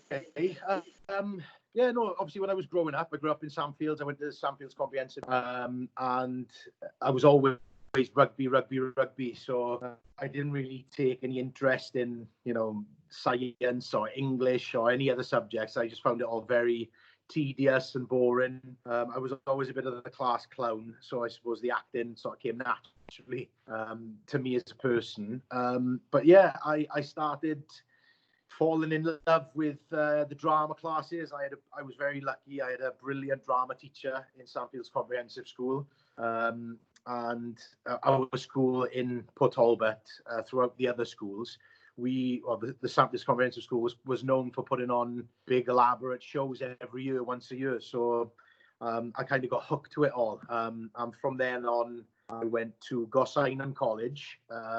I totally sort of fell off the wagon in the years 10 and 11 in comprehensive school. I decided it was better to start acting cool and smoking and drinking, and didn't really pay much attention, which I wouldn't advise anybody, because as an actor, what I found is you definitely need a fallback throughout the career, even if you're a very lucky person that gets to work with, you know, big names and big jobs. You always need something to fall back on. And if I had listened, maybe I wouldn't be on a building site breaking my back every day when I'm not acting. But it's honest work, and it's in no ways beneath me. It's a family business I work for. But yeah, I went on to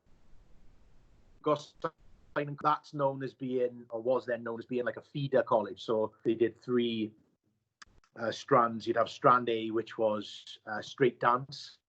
You'd have strand B, which is straight acting, and then you had strand C, which was musical theatre. So that's all three: singing, dancing, and acting. I went straight into strand B, which was the straight acting one, and I did 3 years there because I sort of fell off the wagon in my GCSE years. I didn't get as many GCSEs as I potentially could have if I put time and effort into my studies. So I had to do a first diploma course, which was like a year's crash course, just to get the grades up. And then I went on to my national diploma in performing arts. Did that, graduated from college, and then I went straight to drama school. When, as an actor, when you're at that stage in your career, especially when I was there, it was deemed at the time, you think there's nothing more important than getting into drama school. And everybody had that mentality of, oh, if you didn't get in anywhere into a big name drama school, then you weren't a good actor, you weren't a good dancer, you weren't a good performer. And it's quite a childish attitude, naive attitude to have. But when you're 16, you know, that's the way you think. And obviously you have your predecessors, the people in the year above you, and they've all got into big schools, so you have that pressure. But I went to drama school, I got into a few big ones, and I was very lucky. I had the pick of the bunch, and I chose to go to one in Glasgow. I was 17 at the time. I wanted to get as far away from my parents as possible.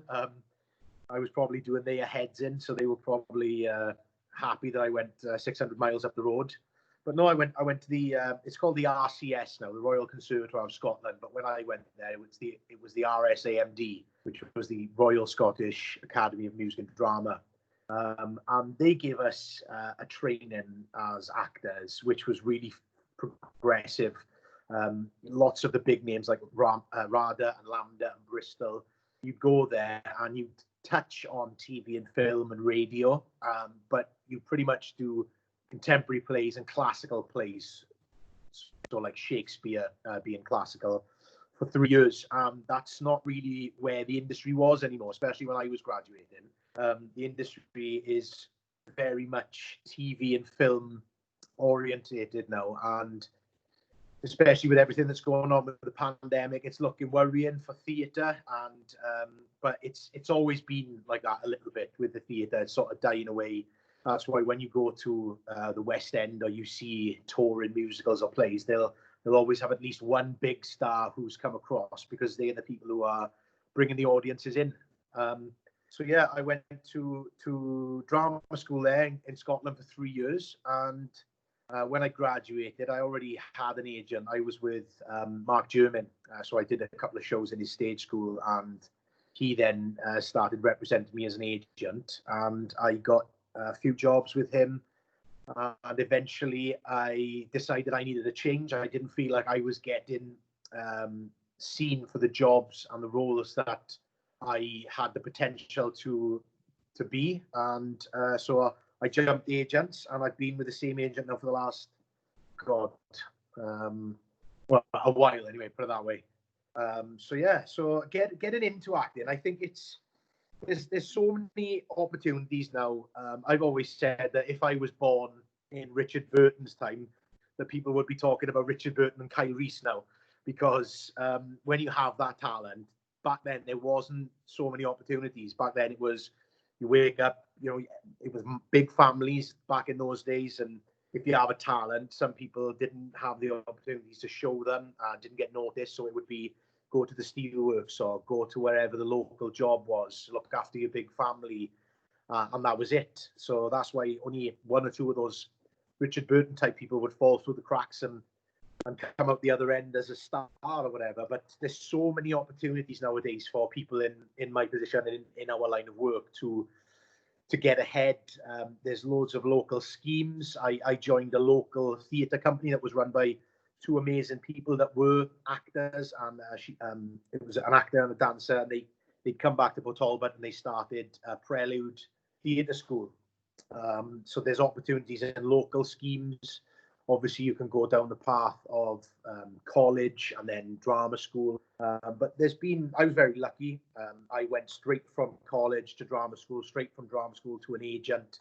And I've been very, very fortunate to have worked as much as I have, to have worked with the people that I have, and to constantly have had at least 1 or 2 acting jobs a year. Now, that's not always the case. It can be very daunting.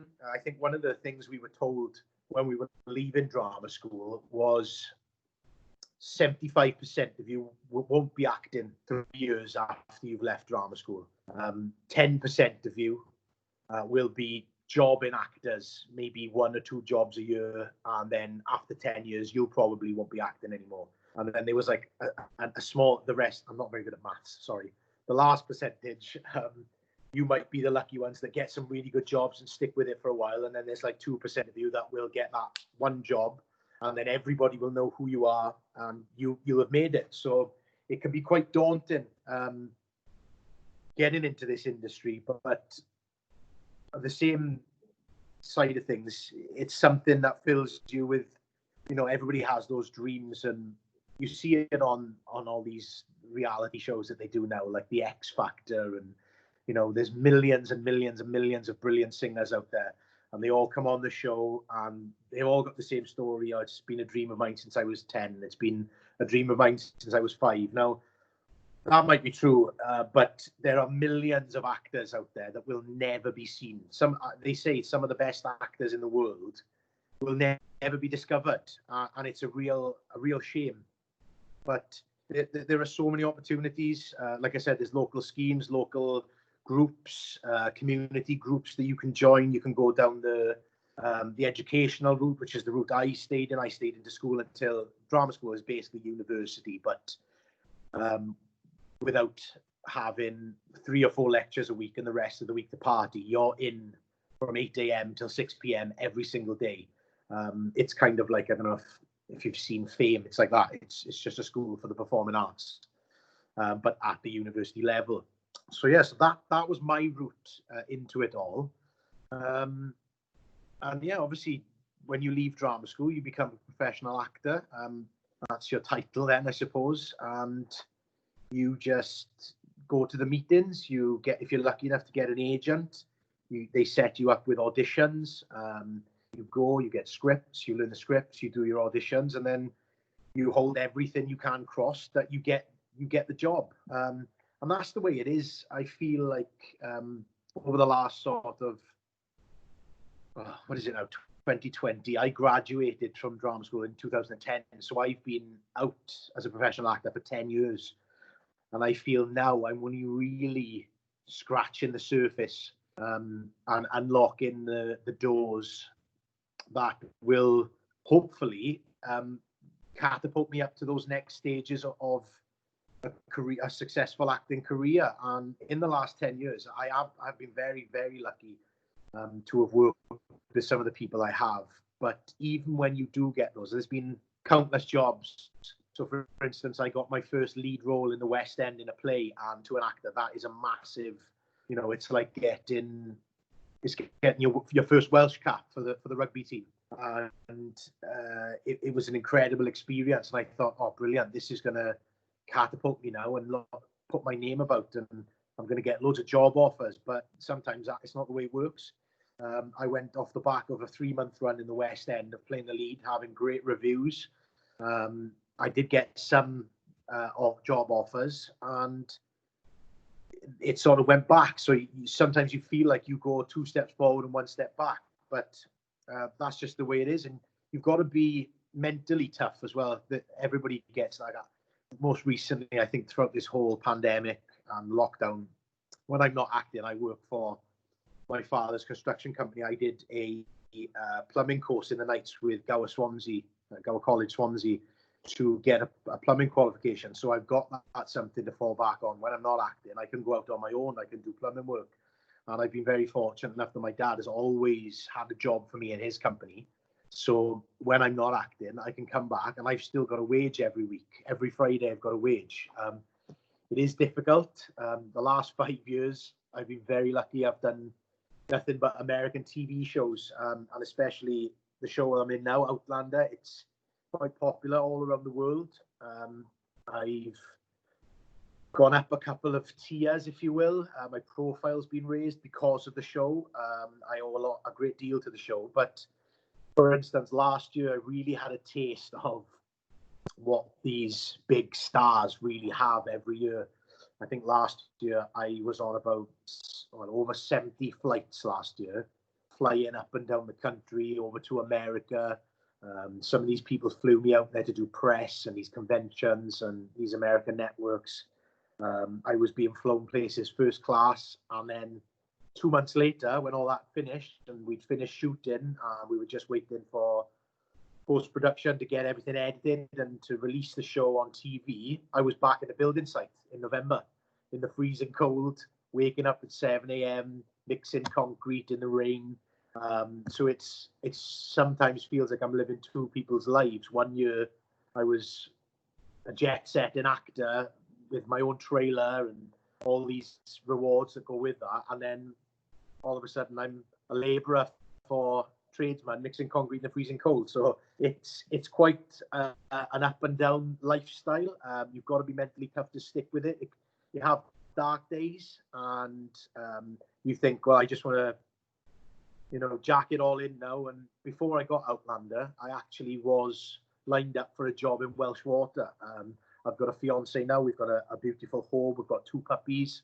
And I was just thinking, do you know what? The next step is going to be having children of our own. And I really wanted it. And the more you live around here and you see all your childhood friends who you're still close to with a child or 2 children, a house, a stable job with a steady income, it sort of lures you into, well, the acting game isn't a given. I'm not going to, just because I've done these big jobs, I'm not going to rest on, I'm going to get another big job. I could not get another job for 2 years. So I started wanting those things.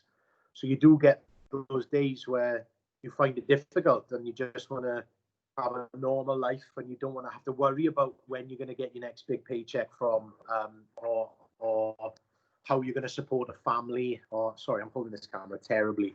I'm holding it on a charger, so that's why I'm all over the shop. So I apologize for that. But yeah, so it can be quite daunting in an acting career, but it's very, very rewarding.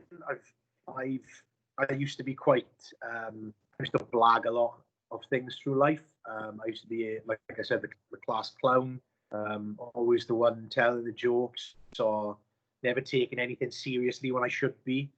But one thing I've learned, it might just be growing up as well, but I've matured, and you have to take your craft seriously, regardless of if you're an actor, a singer, a dancer, a musician, a tiler, a plasterer, a carpenter, a teacher. To succeed, you have to take it seriously. You can't just rest on your laurels and think, oh, well, I'll blag that. I can do that, so I won't practice, or I won't rehearse, or I won't learn. And one of the biggest things I learned was just being on set and watching other actors is probably one of the biggest learning curves I had, because you do learn so much, and you've got to be in it to take these things from it and better yourself and better your what's the word, to better your potential as an actor or whatever field you're in. So yeah, I don't know. I feel like I'm rambling now. I don't know if I've covered everything. If that's okay, or Kyle, that was brilliant. If there's any questions about anything, or Kyle, that was really, really good. Very interesting. It's a fascinating insight, really, into the reality of an actor. 70 flights a year as well. A lot different from what most people are used to. Yeah. But from what you said, it shows how important it is to follow your dreams, but to also be realistic about it. And you know, stay humble and keep working towards your goals, but have a backup plan as well. Oh yeah, definitely. So I think one of the things that makes me laugh is I've been a rugby boy all my life. I've played in local rugby teams. I've gone on the rugby tours. So I'm not your stereotypical actor. Now, when I go to other jobs or meetings for jobs, you see the stereotypical actor, and I just don't come across as that. And one thing that I think that keeps me the way I am and keeps me grounded is this job that I'm doing now. I'm literally on a building site. I don't know if you can see the background. We're about to start plastering these ceilings. Brilliant. So see the reality into an actor's life. Well, yeah, not what you wouldn't get, you know, Brad Pitt or anything plastering ceilings, but you never know. You never know. yeah, it's definitely something to that does keep you grounded, and it sort of makes you appreciate when I got those big jobs. You get so many actors that are. Or they forgot where they've come from. They feel like they're a bit above their station, and I'm always the first person to put them back on the ground. And you get people on set that, you know, oh, can I make you a tea? Can I get you this? Can I get you that? As an actor, you're you're looked after very well. And sometimes almost to the point where it's a little bit like, well, I can make a coffee, thank you, but it makes you remember, you know, and makes you appreciate where you are, because one day you're talking to a runner who's making your coffee. 10 years later, you're on a job and they're the director, and if you treated that person badly, they'll never forget it. So you should always look to who you're stepping on, because it could come back to haunt you in the future. But yeah, definitely these sort of jobs now in between acting definitely keep you humble. Definitely. Thank you so much for joining us, Kyle. Brilliant. That's all right. And sorry, it's good to know as well. Start. No, it was absolutely brilliant, really good, and you know, natural as well. You haven't you know, read off a script for that. So oh, it's in my house. Yeah. So sorry. So no, it's good to know as well that there are so many opportunities for young people with regards to acting.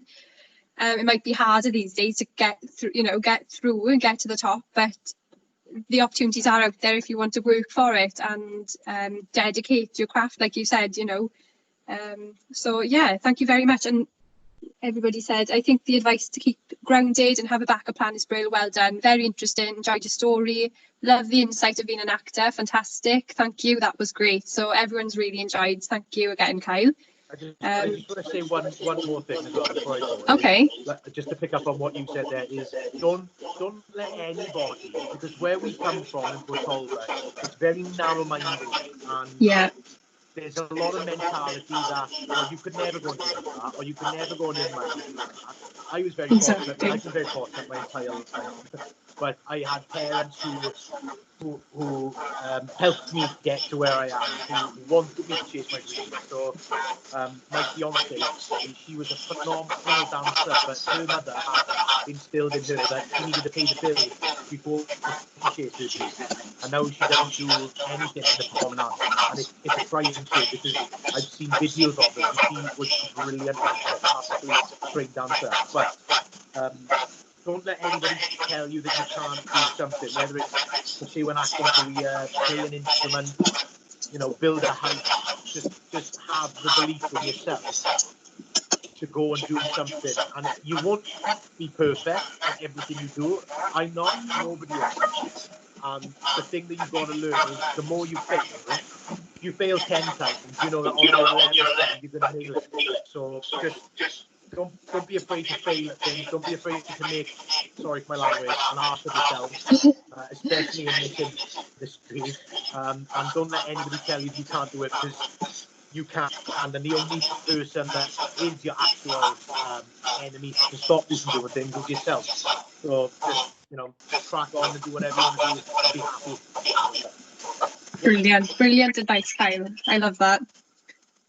I agree that many people do focus on, you know, just paying the bills, getting the job, to get the money in. But at the end of the day, if you've got a talent and a dream, you're never going to be happy unless you give it a try, you. So you've got to try your best. So there we go. Thank you so much. And I'm sure you have inspired and motivated everybody watching today. And also a big congratulations on doing so well and working working hard at everything really, but also staying humble. Oh, thanks. Thank you very much. Pleasure. Yeah. Kyle, just before you go, Lester has commented, excellent, Kyle, great story, and especially how your education was in years 10 and 11. So. Yeah, you're 10 and 11. I just sort of slipped off the wagon and didn't really take any interest in things, but I would definitely say to keep switched on all the time, because I'm not very good at maths necessarily with sums and numbers, but I feel like if I had paid more attention in those things that I wasn't too keen on, that maybe I could have had a few businesses now and I wouldn't have to be on a building site breaking my back. I'm sure you keep everyone entertained there though. Yeah, I do. Well, that's it. Yeah. I don't do any work, but they keep me around doing fun stuff. Yeah. There we are. Well, I look forward to seeing you on TV soon, probably. Yeah, hopefully we'll see now. We'll see if this coronavirus goes away. Yeah. There we are. Well, thank you again for joining us at such short notice as well, as you thought it was tomorrow. So I did. I for some reason I put it on the calendar the 23rd and on my notes written up with Fred. And then when she just texted me, "Are you ready?" I was like, "Ready for what?" So, but no, thank you so much. I thought it was such a shaky start, but no, it was brilliant. Like Brilliant. Said, inspired anyone. No, there we go. Thanks, Kyle. No worries. Speak to you again. Take care. Yeah. Okay, Bye. so do we have Laura Campbell-Kent with us at the moment? Yes, I'm here, Holly. Hi, Laura. Thank you for waiting. Sorry about the delay. No, it's okay. Don't worry. It was quite interesting. Good. Okay, so Laura is from the Prince's Trust. Laura, I'll leave it to you. I am perfect. I have got, I did put like a little bit of a presentation together, so I am going to try my best to share this and hope for the best. If you can see it, just shout out at me and I'll just read off the top of my head. Okay, yeah, can we can see it. Yeah, we can see it. Perfect. Okay, we've got quite a lot going on in the Prince's Trust, so I am going to try and briefly touch on everything, not go into it in too much detail, and then just kind of let you know how you can refer, how you can contact us to get a bit more further information then. And Holly, I can share this presentation with you at a later date if you need it as well. Great, thank you. So as the Prince's Trust, we support young people 16 to 30 across all of Wales. So it doesn't matter where you live. It doesn't matter if young people are working, unemployed, furloughed, working part-time, in education. We've got no eligibility criteria, which is amazing. So we have shifted most of our delivery due to COVID onto the digital platform. So we deliver weekly sessions on Teams, exactly like this, which I've just recently done this afternoon. And we've got Explore, which is in front of you. This is our engagement programme. So this is available to any young person 16 to 25 to develop essential skills like communication, confidence, resilience, healthy eating, so on and so forth. Every Wednesday, we are doing a mental health and wellbeing awareness day. So that's an opportunity that the young people can take up every single week. This programme runs for 4 weeks, and then we will progress you onto a different opportunity. It's every Tuesday and Thursday, a couple of hours each day. You'll be given tasks to complete in the morning and then come back in the afternoon to discuss the tasks that you've completed as a group. And then my team will support with progression support, whether that is internally in the trust with something else we can offer, or if we're signposting to one of our amazing partners that can maybe offer further support and provision that we currently can't. We then have employability. So this is my personal expertise, and I head this up in the Wales team. So we're running a 7-week package, which runs for 1 hour every Wednesday, 12 till 1, which is what I was delivering today. So the employability offer is available to young people 16 to 30 across Wales. And the topics we cover as you can see in front of you, we've got social media, how to use it to look for employment, how to search for vacancies, how to present yourself online, and most importantly, how to protect your mental health whilst using social media, especially as it's increased during lockdown. It's just about protecting yourself more than anything else. Employment opportunities, again, where to find them, what websites to use. We have launched a new what's called Get Hired Jobs board on our main Prince's Trust website for the UK, which you can filter down to area to see what jobs are in your local areas. But we also go into, sometimes it's about the people you know, sometimes it's about going in face to face to meet with them. Building a CV does what it says on the tin. It's a CV writing workshop, but I promise it is interactive and interesting. It's not just us talking at the young people for an hour. Young people, whether they've got a CV currently or you need a bit of advice or you want to tweak it, our young people are then emailing them into, say, myself, and then we're giving constructive feedback back on what to improve, what to edit. And that applies also to the application form session. So we go over basic application forms, competency-based application forms where you have to use the STAR technique in order to bulk up your answers. And again, we're giving example application form templates, and the young people are returning them into us for us to give feedback on what to improve. It's always helpful to have a second pair of eyes to go over what you're wanting to submit to a potential employer. Interview skills, again, does what it says on the tin. Hints and tips of do's and don'ts of interviews, positive body language, how to prepare for an interview, whether that's face-to-face, or more importantly, as it's been happening recently, how to deal with virtual interviews and how to present yourself online over your laptop or over your mobile phone. We're then hosting mock interviews with all young people on a one-to-one basis, where we do a complete mock-up interview from start to finish, and then provide feedback on the end of it to try and ensure that everybody feels a lot more confident stepping into it. You can ask as many questions as you feel is needed as well. And we give resource packs with workbooks and useful information that you can refer back to on the back of every one of these sessions as well. We've recently launched our confidence building workshop, which again is a lot more interactive and focuses on team building within the young people that are on the call, focusing on confidence, self-esteem and staying resilient. We know that it's incredibly hard anyway when you're applying for job after job. Sometimes you hear back and sometimes you don't. And we're trying to get that managing of expectations across, and that it's not always necessarily about something that you're doing wrong. There is a lot more people applying for these vacancies now than ever before, and that is probably only going to increase. And when you get so many knockbacks, it can affect your confidence. So we want to provide young people with the tools to not take it too personally, as difficult as that can be, and how to remain resilient when job searching and trying to find that right opportunity for you. My vision is based on goal setting long and short term goals, especially within the climate we're in now. And then we move on to a next steps meeting, which kind of quite nicely wraps up your journey with us and where you go next, what you do next, and whether it's with the trust or not. Young people can pick how many workshops they do. Some you might feel are more relevant than others.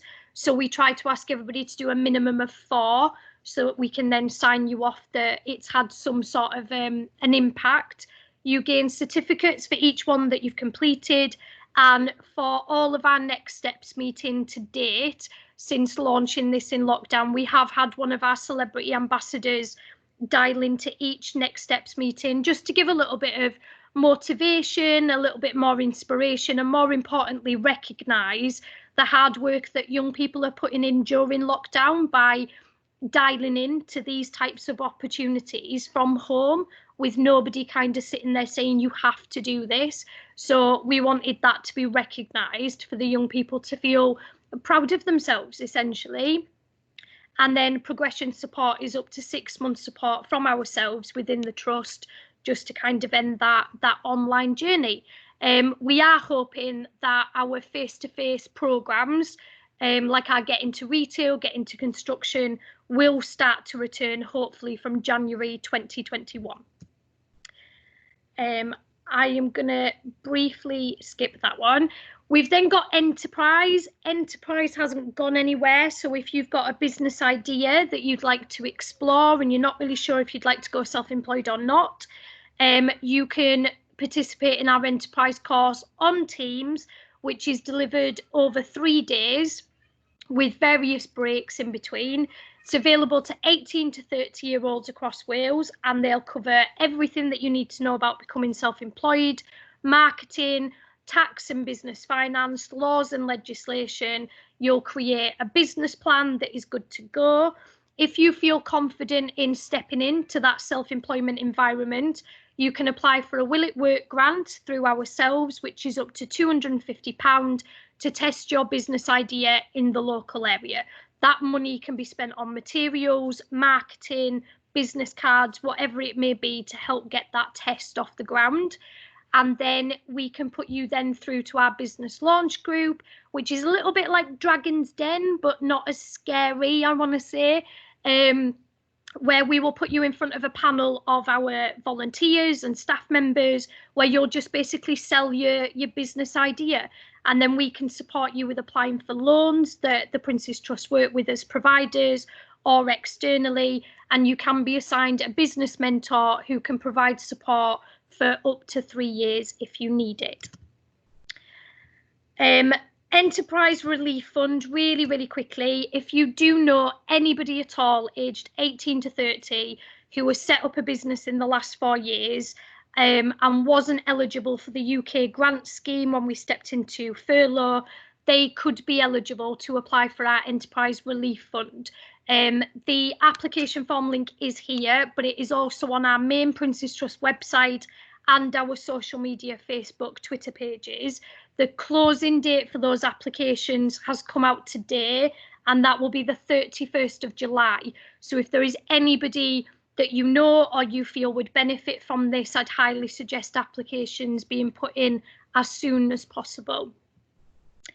We then have Development Awards, which again is a little pot of funding money available to young people 16 to 30.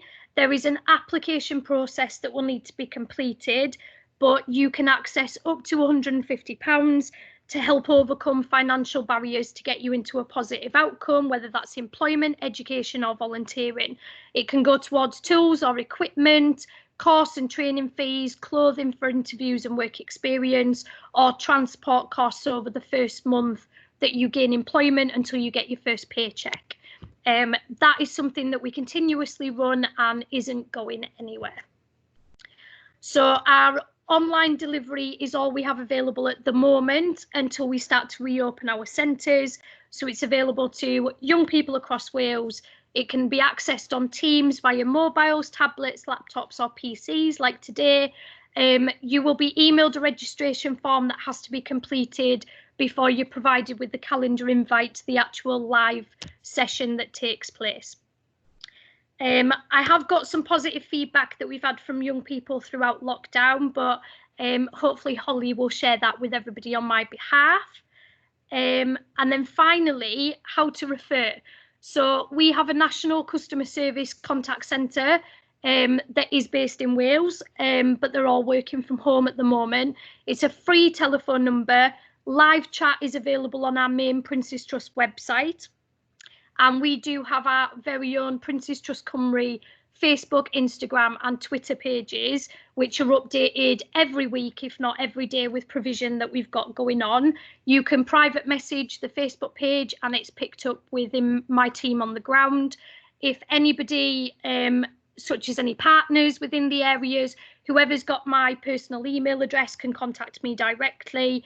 But you can speak to the customer service team and they'll put you through to the correct executive on the correct programme that you want to participate in. Does anybody have any questions? I'm well aware that that feels a little bit like information overload.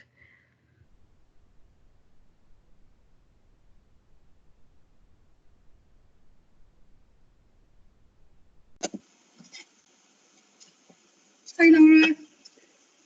Hi. I can't see any questions at the moment, but I just want to thank you. That was, again, another brilliant presentation. And it's really good to know that how much the Prince's Trust has on offer for young people. Lots of different funding pots for business opportunities and business relief. So, and the fact that you're offering so much online delivery at this moment in time, so that people can still receive your support during this difficult time, really.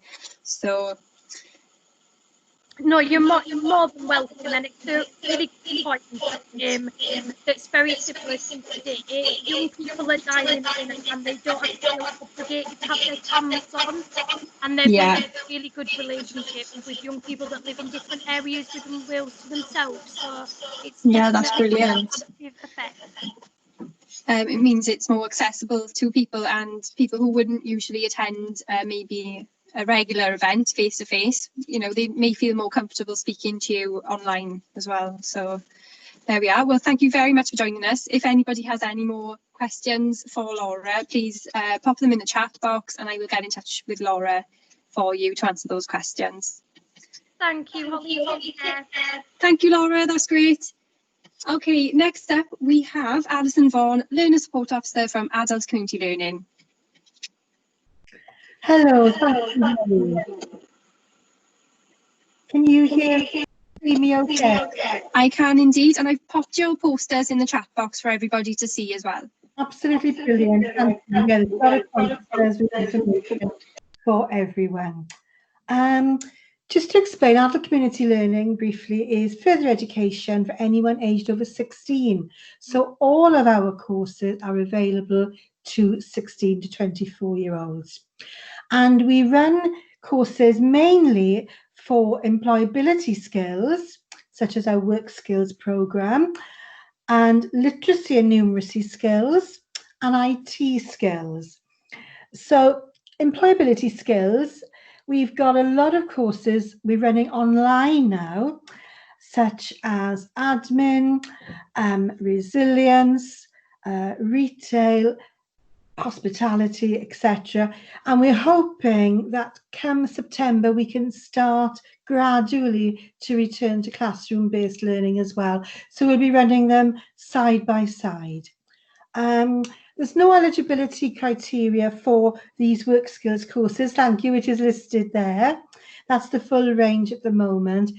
No eligibility criteria other than you're aged over 16. They're normally entry level 3 up to level 2, and we provide the resources, the laptops and the workbooks. And again, we are running them online. We've got a resilience course starting next, a fortnight Monday on the 3rd of August, online from 12:30. So you can still do these courses at the moment with us, hopefully. Literacy and numeracy, we run courses from pre-entry level right up to level 2, which is our GCSE programme. So these we hope to start week commencing 7th of September. And we've got a lot on offer this year. We've always run maths and English literature and English language, but we're also running history and religious studies at GCSE level. And we're running an AS history level and an AS and A2 English language and literature. So a very full programme there for anybody who wants to start off with literacy and numeracy at pre-entry level to improve your reading and writing level, your skill level, which may be at a low level. That's fine. You join at whatever level you need to, because we will do a little assessment to get you on the right course. And you can gradually progress through the stages if you wanted to, right up to GCSE and stay with us for all of that sort of learning journey. So that's the literacy and numeracy. IT skills as well we have, which include basic beginners levels at entry level 3 up to level 2. So again, you go through the courses, stage by stage with us. One other course to promote while I'm here is online Introduction to Childcare course, which is a level 1. Again, no criteria other than your age over 16, and you want to find out more about childcare. Is it something you want to go into and, to pursue a career with us? Because we've got, the courses up to level 3 if you wanted to do that. But this intro at level 1 is starting in August, the first week of August. And we run sort of 3 sessions, about an hour and a half each via Teams. Plus, there's a short workbook to complete and full tutor support. So we're still able to do the provision online, which used to be always in the classroom. And hopefully, again, September time, we hope to run side by side, the online and face-to-face learning in the classroom. So the contact details are on all of the posters. It's Shelley for the Intro to Childcare. It's myself for the resilience. And also you can contact me at a.vaughan@npt.gov.uk or the teamover.nptacl@gmail.com. So you can email us or send us a text, make a phone call. The number to ring is 07837 194 235. And any questions, really? I don't want to go on, and there's a lot of information there. I know I've gone through, but just to give you an overview of what we're running now and starting September, our provision will greatly increase with the GCSEs, more childcare, British Sign Language, and loads of literacy and numeracy skills and work skills, and hopefully we'll be back in the classroom as well as online. So thank you for listening, and any questions or comments, I'm happy to answer. Thank you, Holly. Alison, that was great as usual. I can't see any questions. That's okay. As of yet, but I'm sure everybody's having a look through those posters now. Yeah. So if any on the posters, if anybody does have anything, I can always pass them on to you. That's really good to know that you're offering online courses as well. So during this time, that's continually to grow as we go through the year. Yeah, brilliant. Thank you very much for joining us, Alison. Thank you, Holly. Okay, bye. Bye for now. Bye. Okay, Nia Busby, are you with us?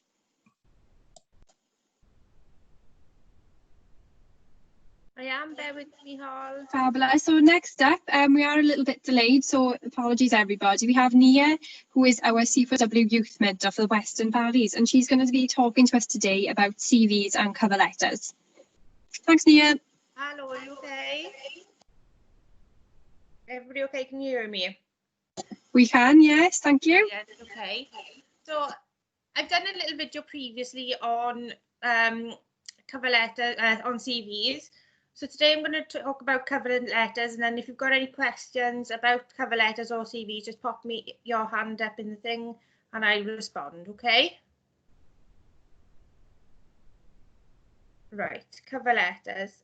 The importance of a cover letter. We tend to use these, not so much these days. We tend to rely on our CV quite a bit, but I find them just as important as your CV when writing to apply for a job. They can be quite brief and informal, but it's better to include something rather than nothing when doing your application.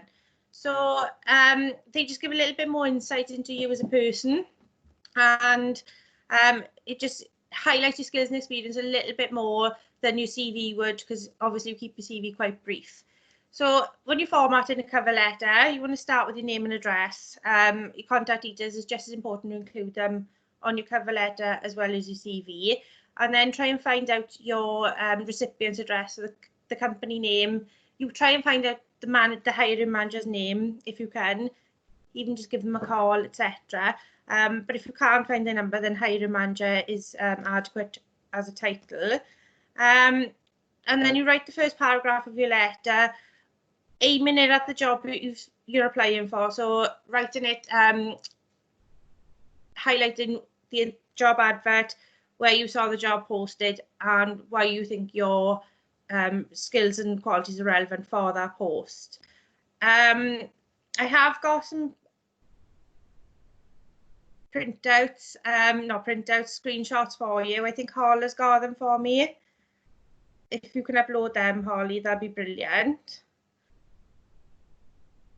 So in your cover letter, obviously you need your first paragraph, just saying whether the job has been seen, etc. Then the second paragraph is outlining your experience and your skills and what you can bring to this job particularly. Keep it brief, keep it short, but again, it's better to include some sort of cover letter rather than nothing at all. Even on Indeed, you get the option to either write in the box a cover letter or you can upload it. If you haven't got time to upload one, just write in the box quickly your skills and experience relevant to that job. At the end of your cover letter, you want to reiterate your skills and experience, some qualifications in a brief sentence, and remind the manager why you're the person they want to hire. Discuss what you want to do next. So end with a sort of, I welcome any response from my application. I welcome you to meet me face-to-face to discuss the application further, etc. Mention any attachments you've included. So please see enclosed my CV or please see attached my CV. And then close your letter by thanking them for taking the time to read your application.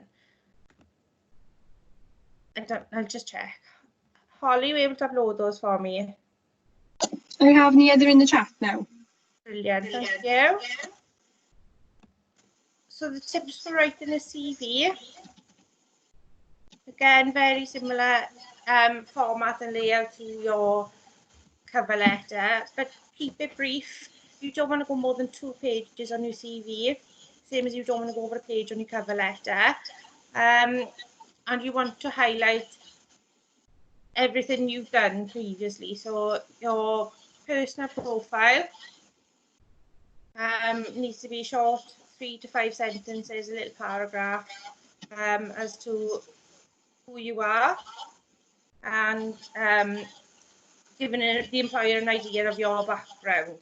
The key skills then, I would say anything sort of 4 to 8 key skills that you have specifically for that job. Communication, teamwork. There's quite a few. There's skills for CV on the chat ready for you. So computer literacy is almost essential in nearly every job these days. Whether it's using automated till systems or whether you're in an office-based job.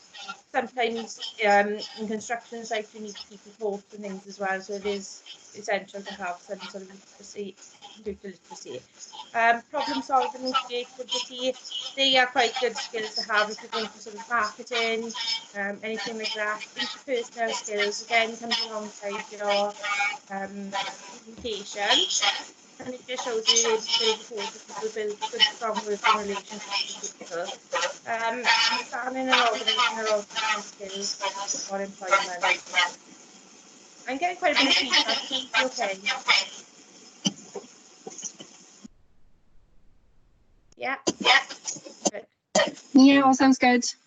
Right, so there's loads of feedback on my end, sorry. So going down to your CV, you've got your personal statement and your key skills. Your employment history is next, and you need to start with the most current role first. You don't want to work sort of your last job in 1986. You don't want to put that first because it looks to the employer reading that specifically that you haven't worked for a couple of years. So you need to start with your most recent job first. You need to put dates on, even if you just include the years or the month and the year, because it's quite important for the employer to see that you have been active in employment or at least voluntary work or things like that. It's important to keep that up to date. Again, I would use bullet points just to highlight your duties in any job roles that you've had and any sort of work-related training that you may have had in that job. Moving on from your employment history or your work experience, if you haven't worked before, work experience through school, college, etc. is relevant as well. Moving on from that is your education and qualifications. These become less important once you've gained your professional experience. But if you're new to the job market, then any qualifications you have are relevant. So include them. And again, do chronological order, sorry, I can't get that word out. and just work from your most recent backwards. So if you've been to university, that, you know, previous to that college or previous to that school, I wouldn't necessarily include school if you've been to university and college, because those will show that you've got your qualifications behind you. And I would only include sort of grades C and above for your GCSEs. If you have Ds, they can be relevant sometimes, but don't focus too much on the negatives. Try and keep it all positive. Don't remind employers why you've left jobs, or I've recently had a CV that said they'd been offered a position, but they'd actually taken a job somewhere else, so they'd moved. So I took that off because it could have been seen as a bit of a negative, that they were just ready to jump at the next job opportunity. And then at the bottom, references. You can include your references if you don't mind them being contacted before any interviews, things like that, then you can include them. But otherwise, just put references on request, and the employer will, if they're interested in employing you, they will approach you for those details. Has anybody got any questions with cover letters and CVs?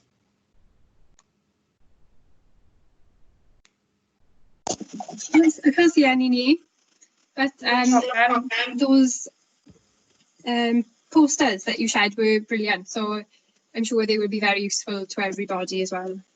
Yeah. All the content is behind me. I managed to do one thing I could do right today. No, that was really brilliant. I tried to do a video, I took about 25 takes and then decided live is probably better.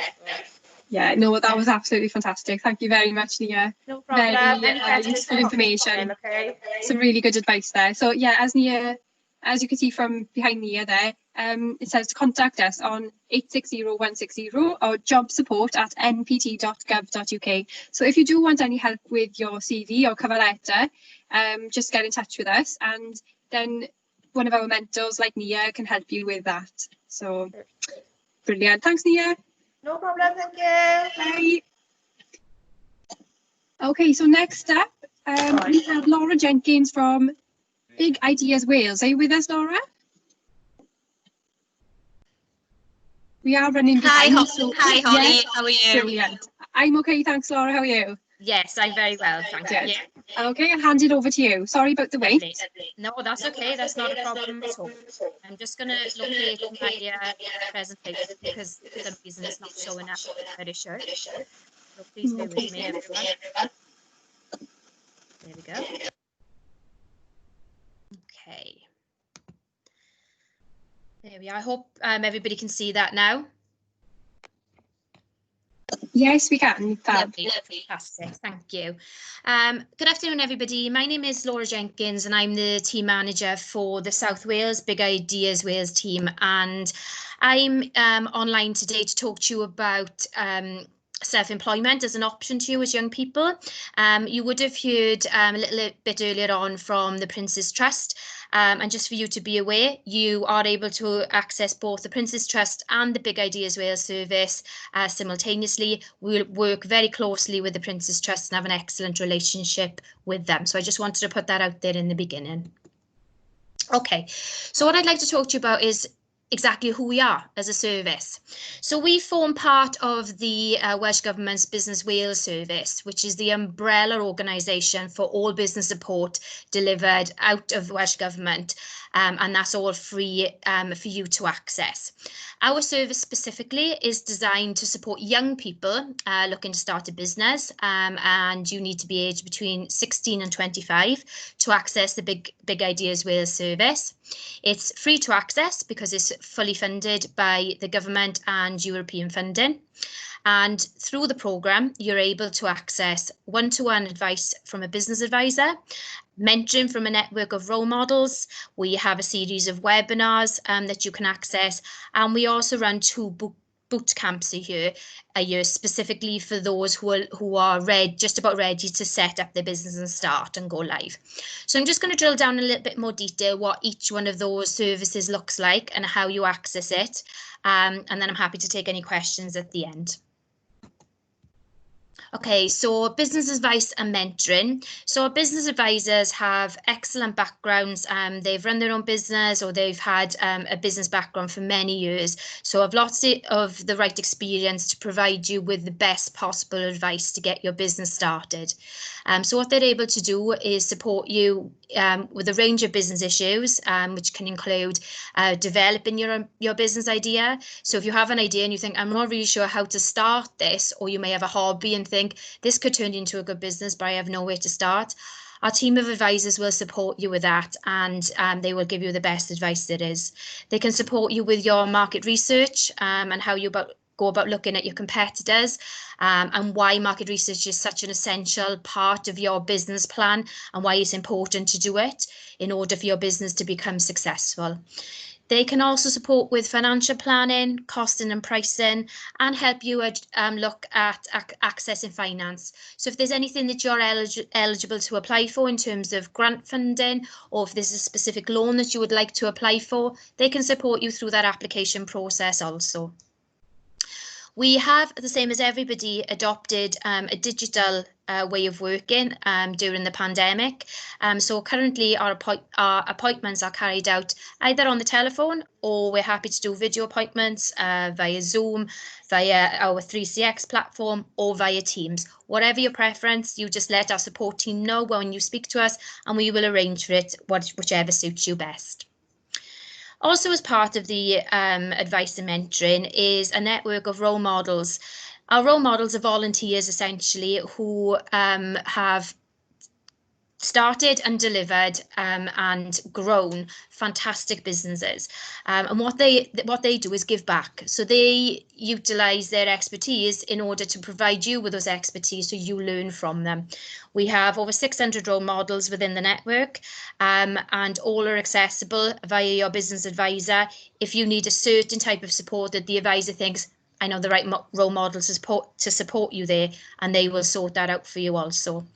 They are invaluable, as I've said, for their experience and their specialist expertise. Again, as we have all gone online during the pandemic, we are now delivering our workshops online via our webinars, and they've been designed to cover a wide range of topics, which are there to assist with the development of your business idea, overcome any barriers and challenges that you think you may have, and gain the knowledge required to run and manage your business. So all our businesses, all our webinars, sorry, are listed and promoted through the Big Ideas Wales and Business Wales website. And what I will do is post the link to the actual webinars once I finish the presentation. I have it ready in the chat box for you. The webinars that we are running currently are on your screen now, along with the dates. Some of them are next week and the following week for August. So you can access these now, as I say, free to access. Just click on the link I put in the chat and that will take you straight through and you can book on to those webinars. Also, as part of Big Ideas Wales, we offer a boot camp to business. This again, will be going online this year, and it's an intensive 2 days of business webinars and virtual interactive sessions to help launch a business and get it off the ground.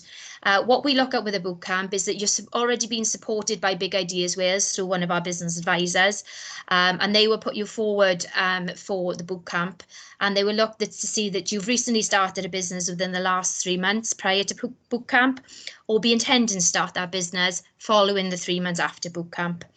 You will have support from your advisor to apply for it, and the boot camps that are scheduled for September and November are due to announce the dates soon as possible, so they'll be confirmed in due course. What I wanted to share with you today really as well is exactly what some young entrepreneurs have said about Big Ideas Wales, because I can shout from the rooftops how fantastic my team is and how fantastic the Big Ideas Wales service is in general, and it really is. But I think it's always useful actually hearing it from the people who have received the support. So just to read this out, Big Ideas Wales has been a great help, especially my business advisor Miranda Thomas, who supported me through the process of setting up the barbershop. It's a scary experience to open your business, but knowing I have the support of Big Ideas Wales made it easier. and a second one here. Having our own business advisor has meant we have support, whatever obstacle we're facing. The most useful thing that Mark provides is acting as devil's advocate. He picks out the potential problems from a situation before we've even thought of them and gives us constructive advice on how to progress. We've also been referred to countless big ideas as role models throughout our time working with Mark, which has been incredibly useful for our continued growth. So you can see that actually it is a really valuable service, and young entrepreneurs get a lot out of the support from us. And there are more case studies on the Big Ideas Wales website if you'd like to read more about the support that other businesses who have started have acknowledged the support from Big Ideas Wales and found it extremely beneficial.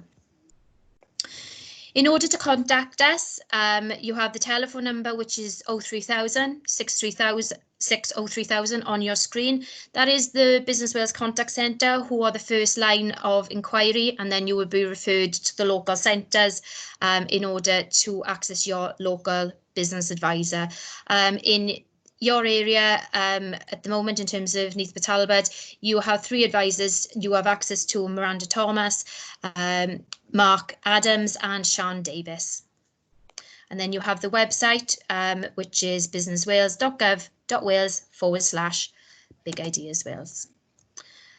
And that's it for me. It's a quick run through of Big Ideas Wales, just so you know exactly what you're getting as a service. Everything is, as I said, fully funded, just to recap, so it's free for you to access, but you have all the skills and expertise in one place so that we can help you start your business. So thank you very much for listening. Thank you very much, Laura. Brilliant. Okay, you can see how very valuable the service is, and seeing what the young entrepreneurs are saying about Big Ideas Wales. So, that just goes to show how great the service is and support that they receive. Yes, absolutely. We get a lot of really, really positive feedback. And I say we do a lot of partnership working with the organisations that are presenting today also. So I think that's really positive. I've popped the link to the webinars in the chat. So if anybody wants to access them, click on that and it takes you straight to the webinars, and you can just click on the right date that you'd wish to attend. Brilliant. Thank you again, Laura. Thank you ever so much, Holly. Thanks for your time. Take care. Take care now. Bye. Bye-bye. Bye-bye. Okay, next up we have Andrew Llewellyn from TSW Training and Apprenticeships. Hi Holly, I am here. Hello all. Hello. Hello. Okay. So yeah, as Holly said, I'm Andrew and I'm from TSW Training in Bridgend. I just wanted to talk to everyone quickly today about sort of apprenticeships, who TSW are, what we do with apprenticeships, and then a few other points really about sort of apprenticeships as they currently stand. So TSW is a training provider that's been in and around the Bridgend area for 50 years. We've worked extensively with many different sectors, the public sector, third sector, private organisations, to help support the learning and development of staff within those sectors to achieve specific qualifications. We sort of deliver apprenticeships in many different routes, all fully funded as well, by the way, so there's no cost to anyone trying to access qualifications. But we deliver apprenticeships then in a number of different avenues as well. So we've currently got apprenticeships in customer services, business administration, management qualifications, and childcare and health and social care qualifications as well. Now, part of sort of our delivery of qualifications from a training provider perspective is to work quite closely with individuals that are involved in apprenticeships and our customers to make sure that the levels of support for somebody learning through an apprenticeship is quite extensive. They're fully supported. They're able to ask any questions that they want and need answers to on apprenticeships and on the work that they're doing as well through apprenticeships. So Holly, if you wouldn't mind, I've sent some details across, as you know, in regards to a little bit more of a document that says about TSW, who we are and what we do. And sort of a little bit about the various different levels and the access to apprenticeships that we offer. So if you could possibly pass those out for me, that would be amazing. And if anyone wants to then take a look at that, they can. What I also wanted to touch on at the moment as well is a little bit about sort of apprenticeships and eligibility. Now, with sort of our primary focus for apprenticeships, it's always been sort of trying to get as much information to individuals who want to learn through an apprenticeship out there as we can. Our main sort of focus with apprenticeship recruitment at the moment has been through employers that have staff currently involved within their business who they might see fit to sort of upskill. So whether they put them through a management qualification or they wanted them to do, say, a customer services qualification, as I mentioned. We would look at interacting with those individuals and those customers whenever we're able to, really, whenever we get the referral. Now, the one thing that is going on at the moment with apprenticeships is that Welsh Government has recently changed and is due to change the actual time frame of it as it kicks in September, is the eligibility around apprenticeships. So basically, where we used to be able to sort of speak to an employer who might have had a specific candidate in place for 6 months, a year within employment, it's now pretty much going to be that an employer can only come to us and have a learner on an apprenticeship pretty much directly from day one.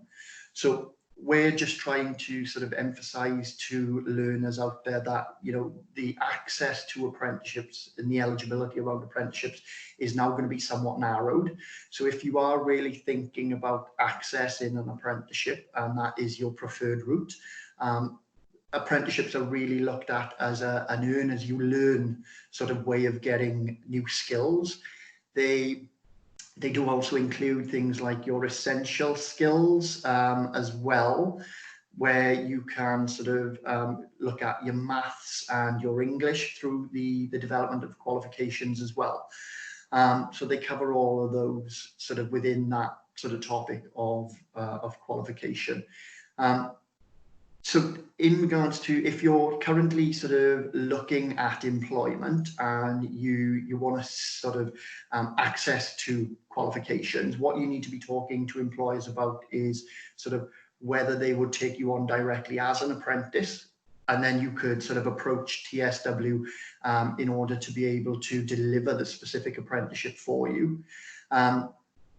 Or whether sort of, you know, if you've got a current qualification that's, say, for instance, a level 2 in business admin, customer service, if they then took you on and sort of directly put you on to the level 3. So I can just see a quick question there from Nia, who says, do TSW place people or are they work-based learning for people already in employment? So we are primarily focused on people that are already in employment. As I said, it's our current standing with delivery of apprenticeships is people that are in employment, where the employers come to us and say, we've got X amount of people that are looking for specific qualifications within this field.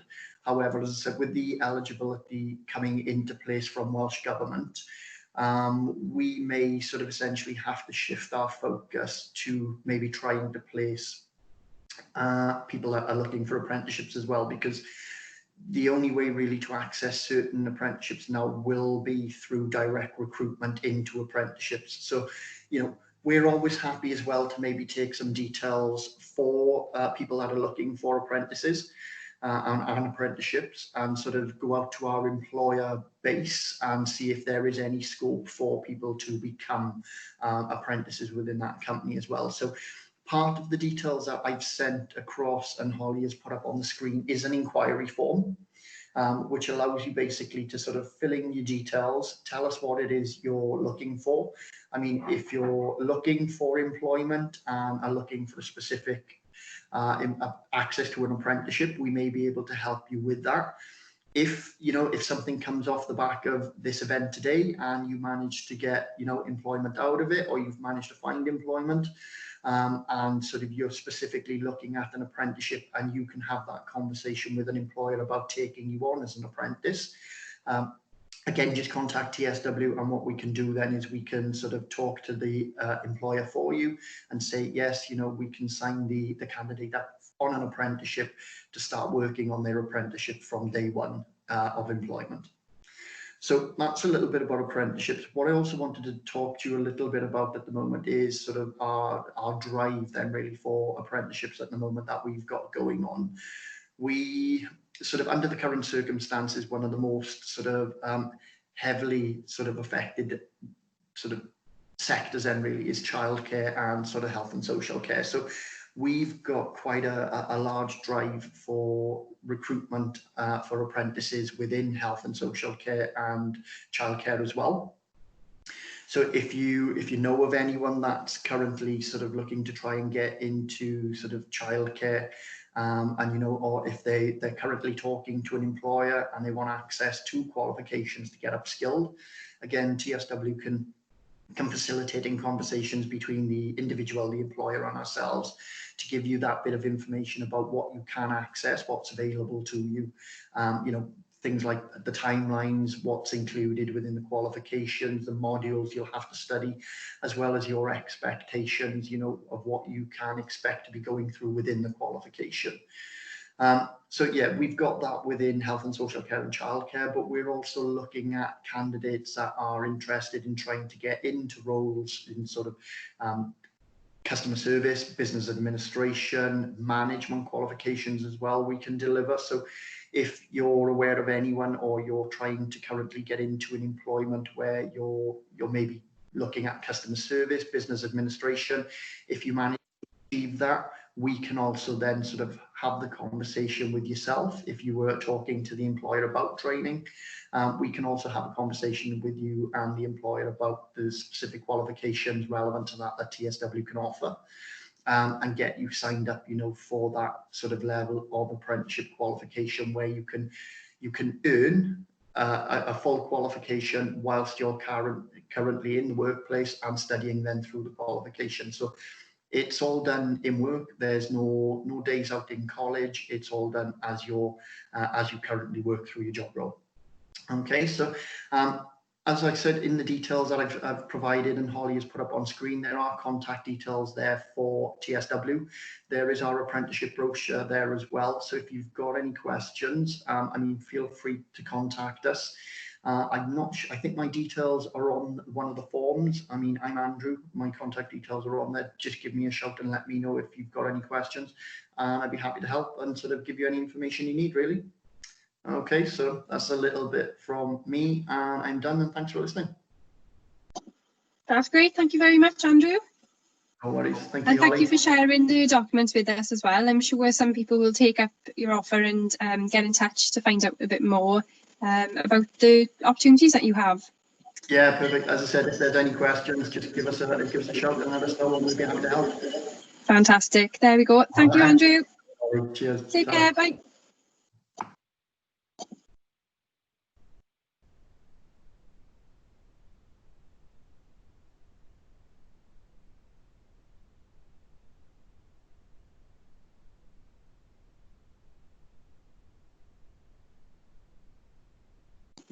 Sorry, I was on mute.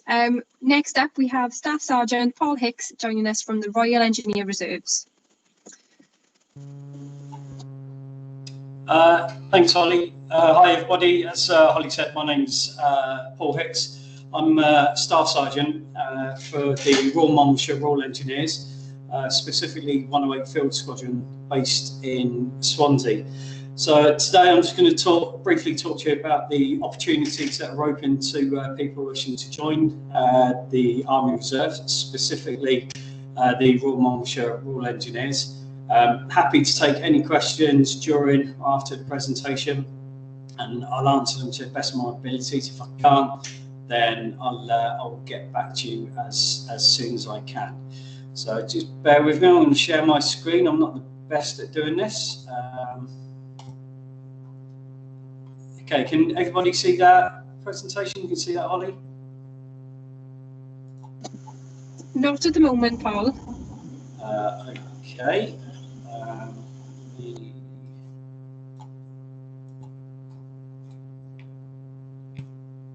Okay.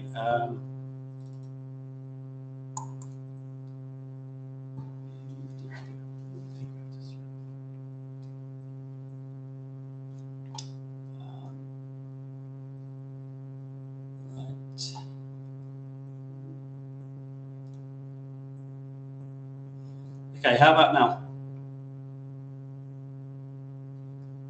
Can you see it now, Holly?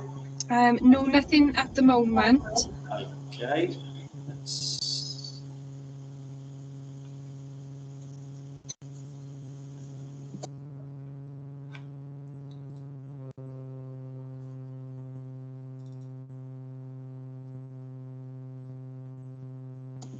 Is that now, Paul? It's up now, yeah? Okay, yeah. Fantastic. Okay, my apologies. Like I said, I'm not the best at all this fancy stuff. Okay, so like I said, Paul Hicks, I'm one of my field squadrons and Royal Monmouthshire Royal Engineers. We are the oldest reserve unit in the British Army. So, what's the role of the Army Reserves? Okay, so we're here to provide highly trained soldiers who can work alongside the regulars on missions in the UK and overseas. So, currently at the moment, we have troops who are training, ready to deploy to Iraq later on in the year to support the regular army in training the Iraqi armed forces over there. We've also got troops who are going to be deployed to Canada. You may not be aware, but we've got a large training unit over in Canada. And we've also got troops who will be deploying to Estonia early next year. Okay, so the Army Reserve selection process is quite a straightforward process. Holly, I'm getting a lot of feedback there. Can you hear me okay? Hi, Paul. Yes, I can hear you okay. I'll just turn my mute off. I think I left it on. Sorry. Right, okay, no worries. Joining the Army Reserves, it's quite a straightforward process. You can apply online. I'm just going to stick put the link in the messages bit now. So you apply online. You fill in some answer some basic questions, and you're then given what's called a candidate support manager, who are based at the National Recruiting Centre in Uphaven near Swindon. You state which unit you want to join, which will hopefully be the Royal Monmouthshire Royal Engineers, and we will then sponsor you as a candidate. Once you're sponsored, you'll go through a number of medical questionnaires, a clinical triage. You'll also be asked to take some documents to your doctor for your doctor to complete, which will then be sent back to the National Recruiting Centre. As long as there's no problems with those, you'll then be put on the waiting list to go to one of the assessment centres, which are dotted around the country. So what happens at the assessment centre? Okay, so it's a 2-day selection process. Okay, you have another medical there which you must pass. You have a number of physical tests. Now, the Army has decided to get current with technology, and there is an Army Fitness app which is available on both Android and Apple, and it's a really useful tool for helping people prepare themselves for the physical tests that they go through at the assessment centre. It's a really, really good app. Even if you've got no thoughts about joining the Army, but you just want to improve your fitness, it's a really good app. And I know plenty of people who are currently serving who have got it on their phone and use it as a good training tool to get themselves fitter. You have a number of assessment tests. The assessment tests include things such as what we call command tasks. So you'll be put in charge of a team, you'll be given a task to get from A to B, and you've got some pieces of equipment to use, and it's up to you how your team get from A to B using that equipment without touching the shark-infested water, which is generally a patch of grass. You will be provided with food and accommodation at no charge to yourselves. And then after you've hopefully passed the assessment centre and passed your interview, you'll then come back to your local Army Reserve Centre. Like I say, we are based in Swansea, and you'll do your attestation, which is when you take the oath of allegiance. Once you've taken your oath of allegiance, you'll then be issued with a service number or an army number. After your attestation, you'll then look to be loaded onto Army Reserves training. Now, Army Reserves training, it's not like the regular training.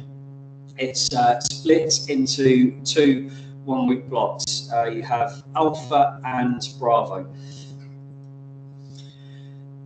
Phase 1 is all about your basic soldiering skills. So you do everything from learning to handle your weapons and firing your weapons on ranges, to first aid, fitness tests, and your basic military skills.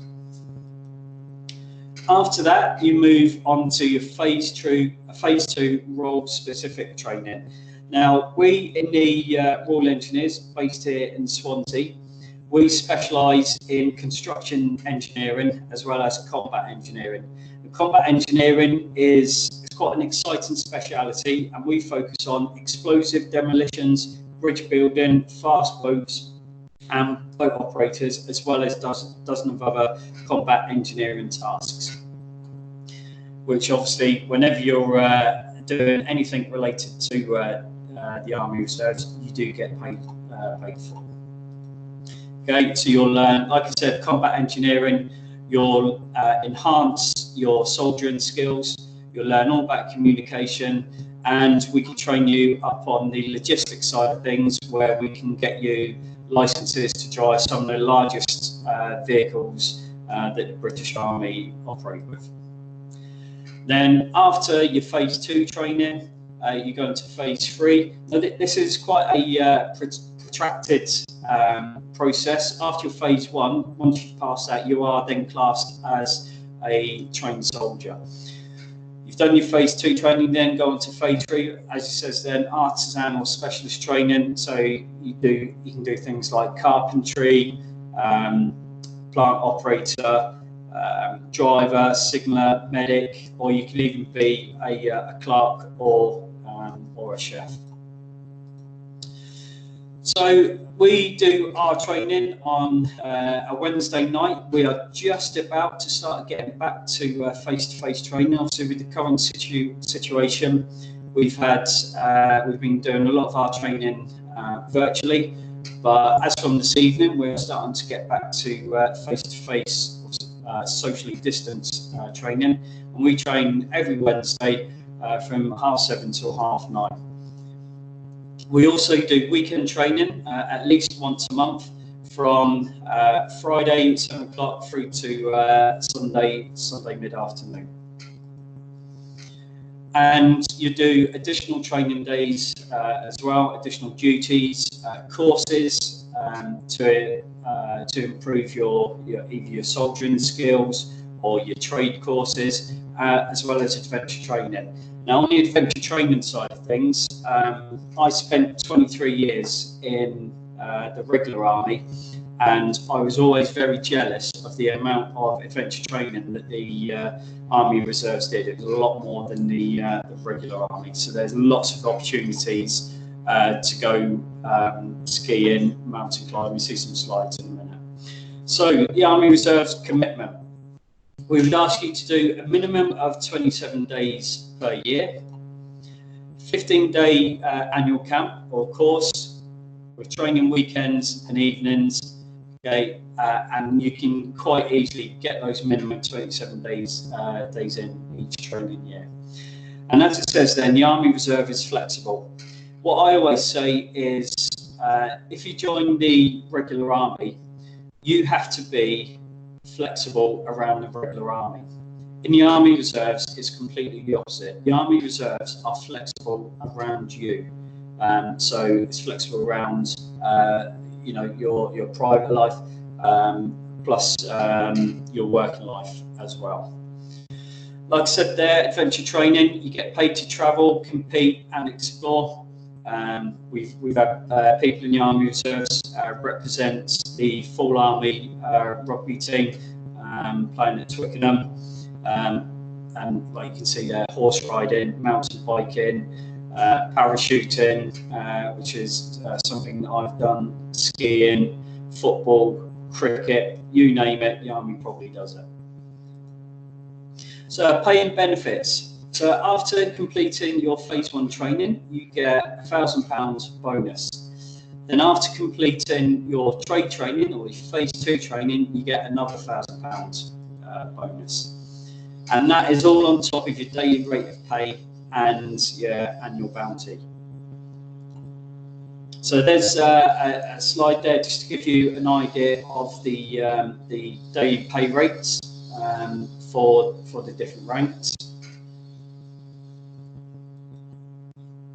And you get paid for all of the training that you attend. So for example, if you were to come in training on a Wednesday evening, you would get a quarter day's pay. So in the reserve world, the pay the day that you get paid is broken up into quarters.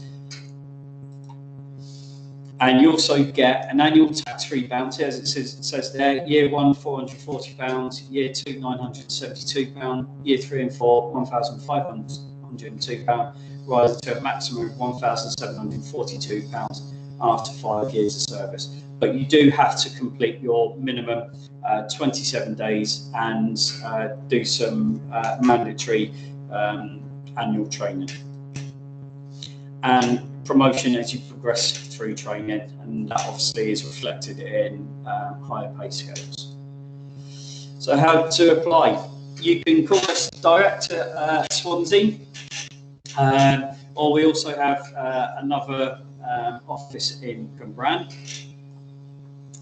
Like I said, we're here in Swansea at John Chard House, Glamorgan Street, which is just behind Swansea Prison. And we're on social media as well, on Facebook, LinkedIn, Twitter, and Instagram there as well. Okay. I'm just going to show you a video now. It's a couple of minutes long, just to give you an idea of what we do.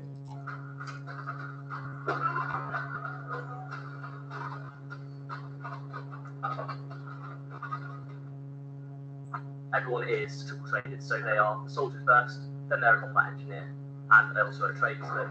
The combat engineering side is something I enjoy the most.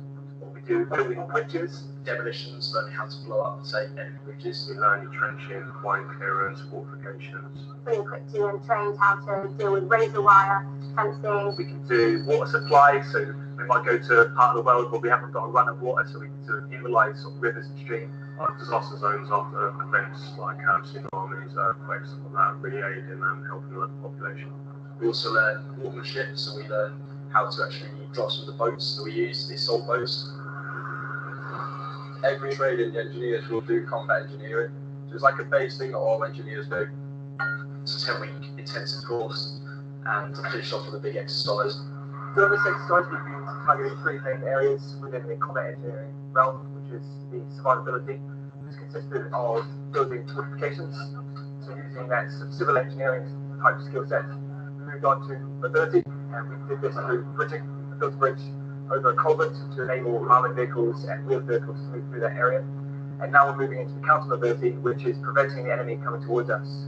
One of these skills will be putting demolitions on a bridge, which will prevent the enemy utilising that bridge. Everyone uses those skills as well as the soldiering side of it, which makes the corps so versatile because we can do more than one job at one time, and we turn our hand to lots of different things as they turn up unexpectedly, as these things always do.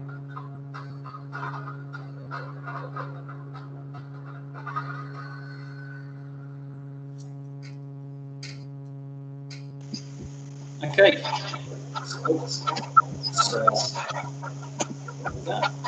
There we go. That was brilliant again, Paul. Thank you very much for joining us on our second virtual jobs fair. Once again, it's interesting to see the variety of training opportunities that you provide for the reserves and the amount of specific adventure training. So that's really useful to know, as I don't think many people would be aware of that. Yeah, no problem at all. Like I said, if you are interested in coming down, you can come down and speak to us. We'll make you a cup of tea, and we'll sit down and we can discuss options available to you. Which is obviously there's no obligation to go through with it. It's totally up to yourselves. Brilliant. Thank you, Paul. Okay, thanks, Holly. Take care. Thanks. Okay, next up we have Cabnessa, Rachel Williams, our youth and community worker. Sorry about the delay, Rachel.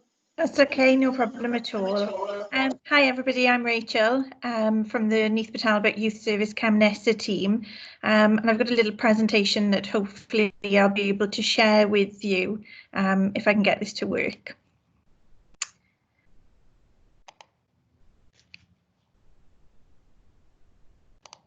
Can everybody see this? At the moment I can't. Try again. If something's happening. Yes, it's up now. Very well, fantastic. So as I said, I work currently for Neath Port Talbot Youth Service, the Cabnessa programme. So we are able to support young people that are 16 to 24 and help them into education, employment or training. We're part of the youth service and we're based in Port Talbot in Sandfields. However, we do cover the whole of Neath Port Talbot and the Swansea Valley, which are non-communities for work postcodes.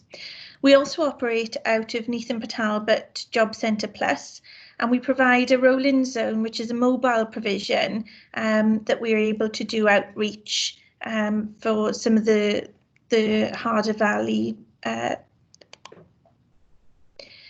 So we're a European funded programme. We work with young people, as I said, that are 16 to 24 who are currently NEET. So that's not in employment, education or training. We can help you by providing free employability training courses. We can assist with job search, completing application forms, CV writing, interview skills.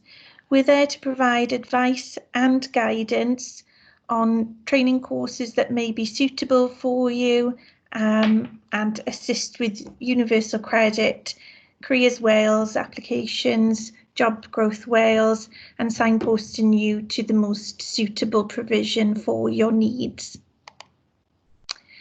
The type of training that we're able to provide and pay for includes the CSCS Site Safety course and the test, the CCNSG safety card, COSH, manual handling, food hygiene. We run the Prince's Trust personal development and employability skills qualification, first aid, customer care, preventing COVID-19, mental health awareness, infection prevention, primary first aid, safeguarding for adults level 2, safeguarding in a social care setting, and many, many more. We also provide projects in the local community. We've worked quite closely with the Down to Earth project in both of their sites in the Gower, and that has enabled us to provide young people who are struggling maybe with mental health, perhaps have a little interest in gaining some construction skills but are not sure where to start or if it's really what they're interested in, and they go on to a programme that's run by Down to Earth and learn new skills whilst also improving their communication, teamwork and motivation. We've also run an enterprise programme just before Christmas where a group of young people were able to learn enterprise skills, creating an enterprise idea, coming up with a business plan, costings, and they actually created a business providing scented candles, which was very successful and gave them an insight in what it would be like to run and own their own business. To date, Camnessa, up until May, has worked with over 400 young people within the Neath Port Talbot Authority. Of those that have completed the programme with us, 171 entered employment, 44 entered work-based training, and 35 entered full-time education. Some testimonials that we've had from some young people that we've worked with are that they've been really grateful for the support and help that Camnessa gave them. It improved their CV, provided them with training, and helped them with interview skills, all of which helped me to get a job. I'm really happy and enjoyed my job. I've already learnt lots and wouldn't have got this job if I hadn't had Camnessa help. Thanks. I'm enjoying training, having a routine and doing the work. I'm looking forward to having work experience. I'm feeling much happier and more confident. So that's just a selection of some of the comments we've received from young people that we've worked with. So that's all really from me. Obviously, at the moment, we are working remotely. All of the team are in work and they are continuing to support young people. We've had a number of new referrals since the COVID-19 pandemic happened, and we are continuing to accept new referrals and work with young people. We've had some huge successes during the past few months with people entering work-based learning and going on into employment. We've supported a lot of young people to gain some qualifications and employability courses that have then led them to gain employment. So as I said, you can contact us. The contact number should be on screen, and we've got an email address which is camnessa@npt.gov.uk. So if we can help, we would love to be in a position to do that for you. And that's me. All done. Brilliant. Thank you very much, Rachel. It's really good to know that you do have the support there for young people. I didn't realise that you did the enterprise programme as well. So it was nice to hear about the candle making that your young people did. So yeah, it's brilliant. With regards to the referral system as well that I mentioned at the beginning, if anybody does want support from Camnessa, for example, and they come through to us and are eligible, we will refer you on to Camnessa. If you're not eligible for Camnessa, you will come under a different project. So between us all, you will definitely get the support that you need to find employment or build your confidence for work. So that's great. Thank you, Rachel. Fabulous. Thank you very much. Okay, so next up we have Emma Rees, Training Advisor for the Hairdressing Programme within Skills and Training. Hi, Holly. Hi, Emma. Thanks for joining us. Hi. Okay. My name's Emma and I'm a training advisor at Skills and Training. We are located at Team Over Centre on Sandfields Estate in Port Talbot. We offer hairdressing training for level 1, level 2 and a level 3. So it's a traineeship level 1, foundation apprenticeship at level 2 and an apprenticeship at level 3. All our training is work-based, so we work with local employers throughout Swansea, Neath and Port Talbot. We provide all our training is provided via the workplace and at our centre, which is located at Team Over. We're currently undergoing salon refurbishment, so we're really looking forward to welcoming all our learners, old and new, back into our salon for training, hopefully very, very soon. As everybody will be aware, in Wales, all hairdressing salons have reopened, so all our apprenticeships have returned to work, and we're hoping that our traineeships will attend soon. So I just want to tell you a little bit about traineeships level 1. It's a hairdressing and barbering combined qualification. You will receive a training allowance of £50 a week, plus we will contribute to any travel expenses that you will incur as well. If you may come to us with a placement already agreed, or it may be that you haven't got a placement planned, we will help you find a placement if needed, and try and fit it so it's close to your home.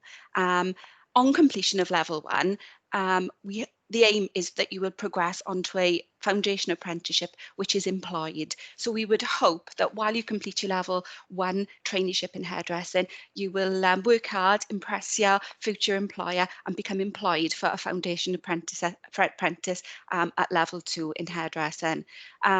Level 3 then is an advanced qualification where you learn advanced skills. So a level 3 qualification would give you a big insight into any more creative work that you may want to do.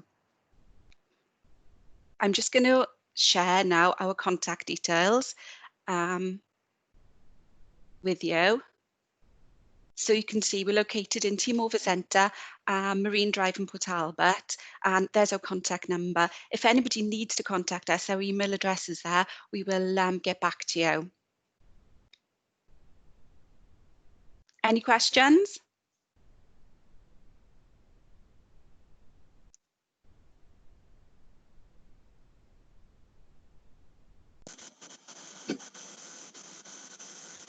Hi Emma. Hello. Thank you very much. Thank you very much for the information. I can't see any questions at the moment, but I've popped the website into the chat box for anybody who is interested to get in touch with you. That's great. Thank you, Holly.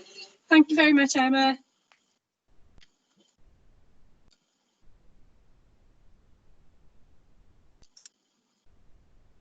So yes, it was really great to see that Skills and Training can offer a hairdressing apprenticeship, being paid £50 per week and travel expenses as well.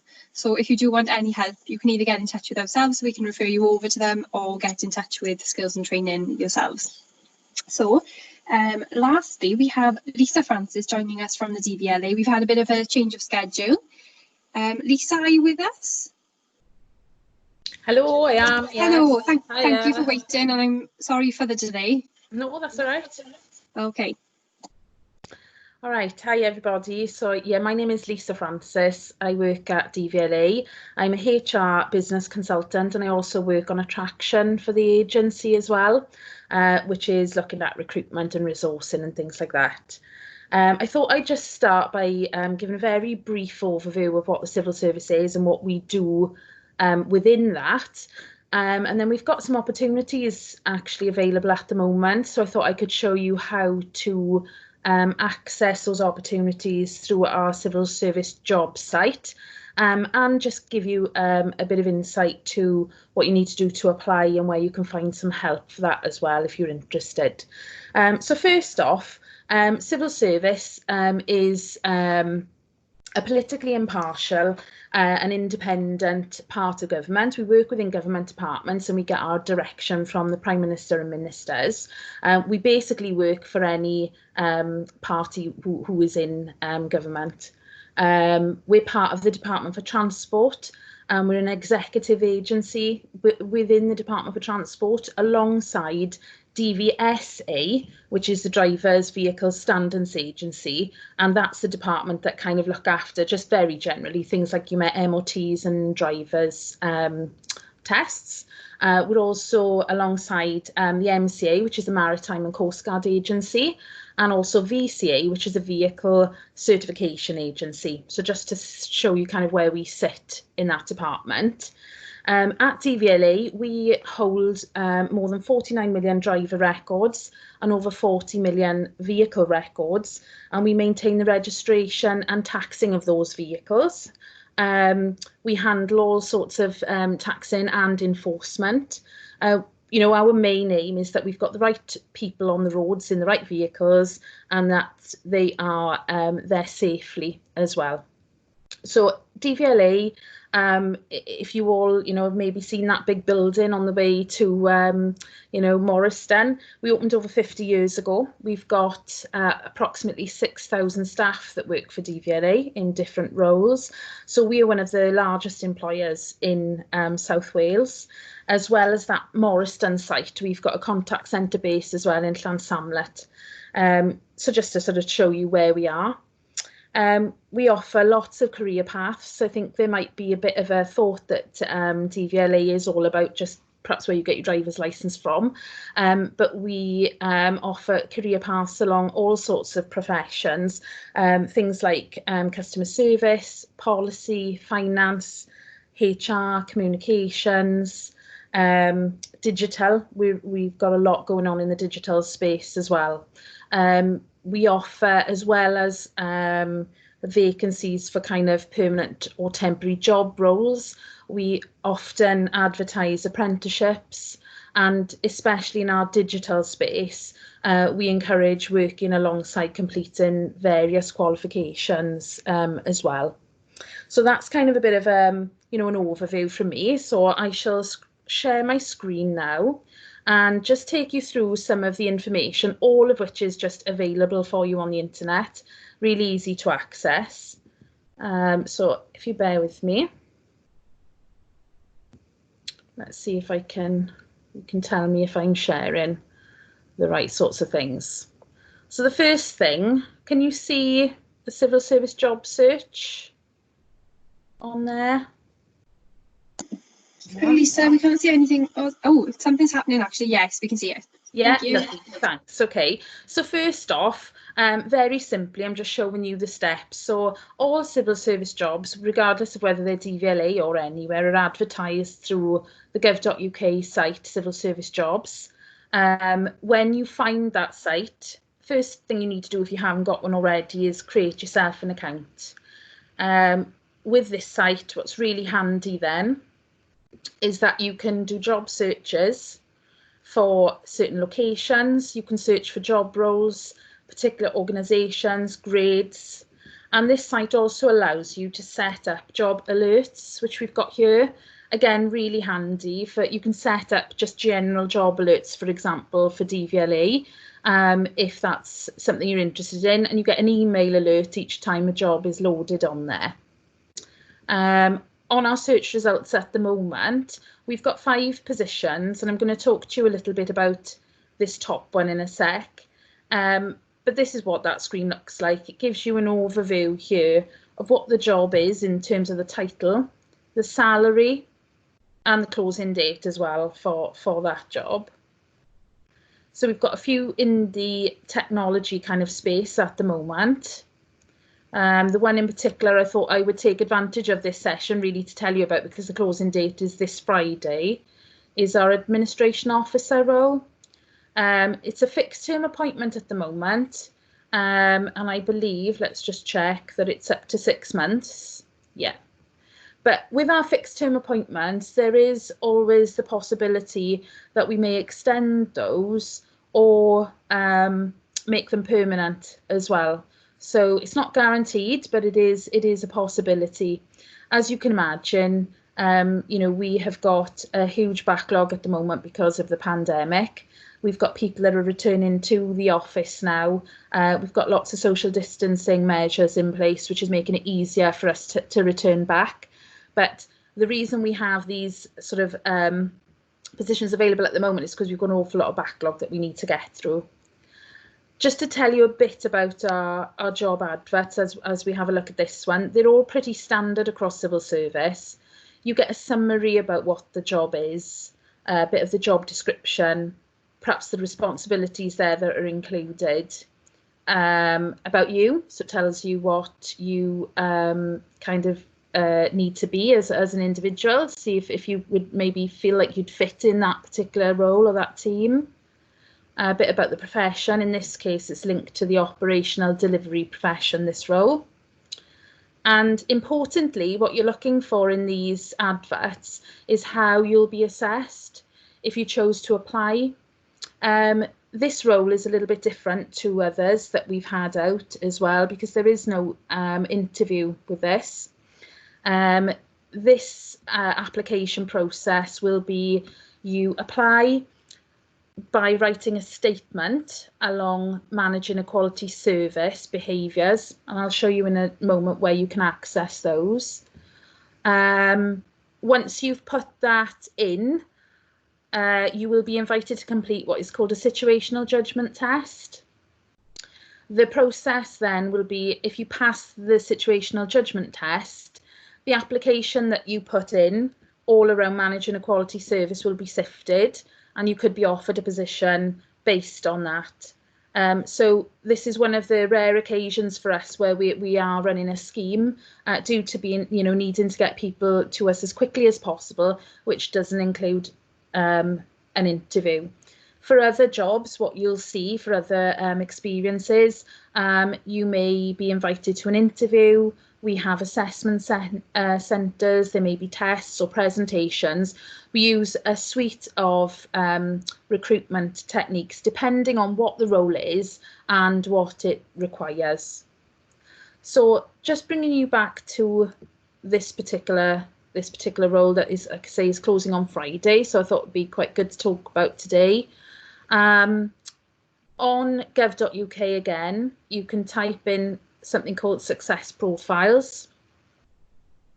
This is the recruitment framework, as you can see, that it's used in the civil service. And for the particular one that we are looking at for the job closing on Friday is managing a quality service. You would click in here and it gives you this kind of booklet, if you will, and talks about what success profiles are and what we use them for, the behaviours that we're looking at. So the job is at AO level. We've just had one close at AA level, and it's about managing a quality service. So when you'd be writing your statement of suitability, you'd be following here. This is what managing a quality service looks like at that level for the job.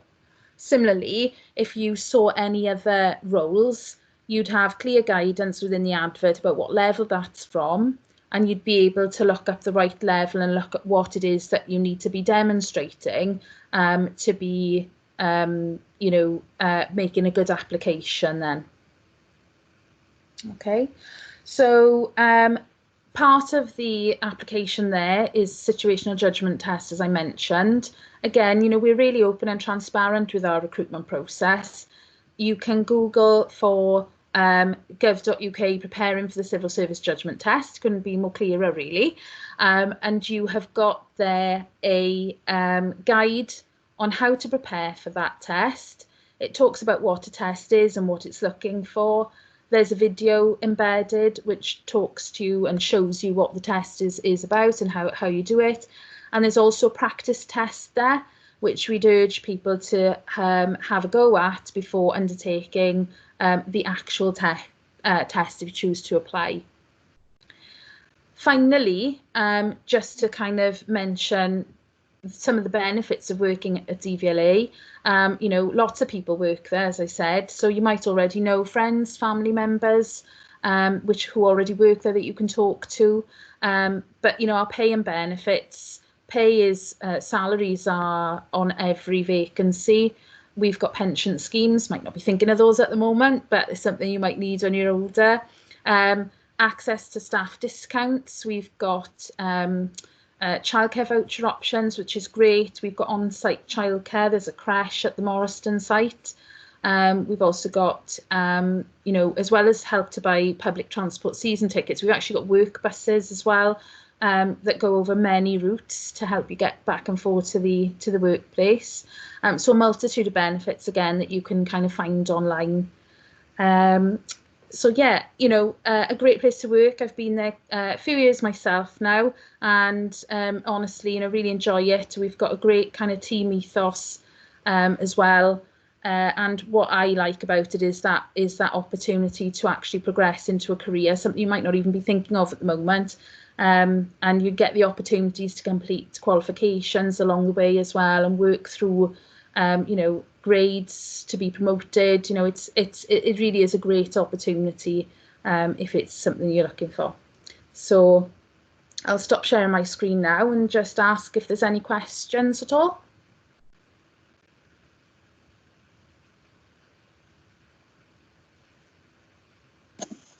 Hi Lisa, thank you very much for your presentation. I can't see any questions at the moment, but if anybody, oh, actually there is one. When applying, are candidates signposted to these sites? Just turn my screen back on, sorry. Yes, when you apply, when you scroll right down to the bottom of the vacancy, you get all the links to the relevant sites for things like situational judgment test. There's also links for job profiles, so the advert only tells you so much. The job profile will give more information about what that job actually involves.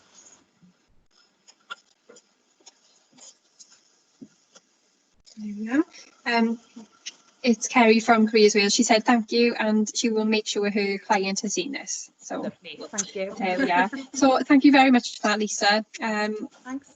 Brilliant information again, as usual. So if anybody does have any questions, I can get in touch with you and pass the information back to them. Yeah, lovely, thanks. Okay. There we go. Right, so we're coming to the end of our careers fair today. Thank you for everybody who is still there and has patiently waited through each speech. So to end the event, I will play a couple of videos from our youth mentor, Glenn Botel.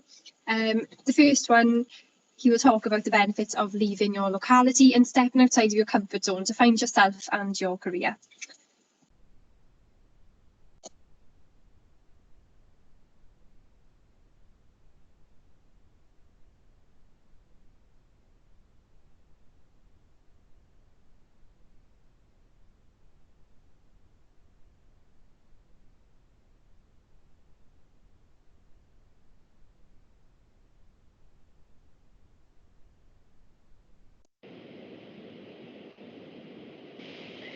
Hello again. I've been asked to do another video. This one on working away from home. You'll see from the other videos that I've answered questions about being a youth mentor for the Communities for Work project, about leaving school with no qualifications, and this one is something I really encourage the young people I work with to do. As I said, I'm a youth mentor, so I'm really big on getting the best out of people and having them understand their full potential. And I know there's a lot of young people out there that think that they can't work away for whatever reason. And it concerns me a little bit because I think that you're potentially giving up on a really important growth opportunity. Now, although I'm a fully qualified, working man now, back when I left school, I had no qualifications and very few prospects. But I've also said in my past videos that if you're prepared to work hard, then the world's your oyster. It's still out there in front of you, One of the things I had to do, I was brought up in North London. I went to school in North London, and to be honest, I didn't want to live my life in North London. It wasn't the right environment for me. It wasn't working out very well for me at all. And I needed to go and start again, I guess, and to kind of find my potential elsewhere. So after doing a little bit of like day release at college for MVQs, I worked on a bar, and then I was a barman in a very well-known cocktail establishment, where I learned a great deal about customer service and about graft, because the hours we put in were quite significant. I decided it was time to go away, so I went and applied for a job at Butlins, not as a red coat, as a barman. No qualifications needed, just a little bit of experience, and to be honest, in a lot of cases, not even that. But what it did was change my life, because even though we were on, I'm 41 now, this was back when I was 18, but we were on very little money. It was just the money that we got at the end of the week. We mostly spent in the same bars we worked in. But what it did allow me to do was meet people from all over the country. People with different futures, different outlooks on life. I lived I learned to live away from family, which I think is important. It's important to get some independence sometimes. And I had a blast. And what it led on to after that, incidentally, was me working away for another couple of years, trying different camps, and eventually working on cruise ships. And I went and saw the world. Now, bear in mind, I'm the lad that left school with no qualifications. But by the time I was 21, from just doing jobs that you can get into with very little qualifications, I'd seen half the world and had some amazing experiences and built up a few qualifications along the way. I think what's most important about it is the work ethic behind it. When you work in any of these places, you've got to be prepared to work hard and do hours, really put the hours in. But the payback is immense and so much fun. And getting away from, some of you might be close to your family and friends and you don't really want to leave, but then what? What do you want to do? If you want to stick around, no problem, stick around. But if you've got the opportunity to travel, take it, because you come back with a whole new perspective. And when I went back to London after traveling for 2 years, and I just realized nothing had changed, nothing had moved on, and my whole outlook on life had changed. And it doesn't matter what level of qualification you've got. You've got the Army, the Navy, the Air Force that all provide qualifications and travel opportunities, training opportunities, and although it's daunting, some amazing careers have been forged through starting with the armed forces. For me, I had a bit of bar experience, so I went and worked on the bar in Butlins, and it allowed me to travel the world and meet wonderful new people. And they paid for the travel, they paid for the food, they paid for the room. It was outstanding. And you as individuals, I know that there's probably a lot of you that probably think that's out of reach, or I couldn't do that, or I don't have the confidence to do that. But the truth is, I was scared as well.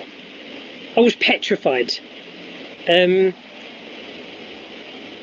I remember my first day getting the coach to the camp and just thinking, I can't do this. I can't do this. I'm not this person. And I could have got off the coach right there and then. But I'm so glad I didn't. And the truth is that you could speak to one of your mentors or me. You can contact me on my page, Glenn Avan Mentor. Contact the number at the top or the bottom of this post. And speak about working away. We've got people in our offices that have worked in the armed forces, people that have travelled, people that have worked in various different industries. And whether you have got qualifications or whether you haven't got qualifications, why not go away for a year and try something new? What about not Camp America, but you could go for Camp America, but I think sometimes be careful because some of the agents charge. So I can advise you on that. But what about Butlins or Pontins or Haven? What about cruise ships? What about working in France or Paris or Greece or Spain? Don't forget, you don't have to be a redcoat to work at Butlins. You can work in the restaurants, you can work in the offices, you can work as a lifeguard, you can work as a chalet maid or a chalet master. There's so many, these places are little villages, but what they offer you is a chance to be independent, away from home, find yourself a little bit, and it gives you a bit of money in your pocket. And to be fair, if it was me and I was you and I didn't drive, well, I was you and I didn't drive. The one thing I didn't do, which I wish I'd have done, so here's a tip from me, is if you get a job in a holiday camp for the summer, don't drink all the money, learn to drive and buy a car. Just spend a summer doing it. For me, it changed the course of my life, and I'm so proud and happy to have done it. And I would advise anyone, no matter what qualification level you've got, no matter how hard you have to work, I would advise anyone to travel, because it's well worth it, and it's something that you keep with you for the rest of your life. So you know where I am if you want to talk about it. As I said, I'm Glenn Botel with Communities for Work. Okay, thank you for listening to that. Just bear with me and I'll play one more video before we end.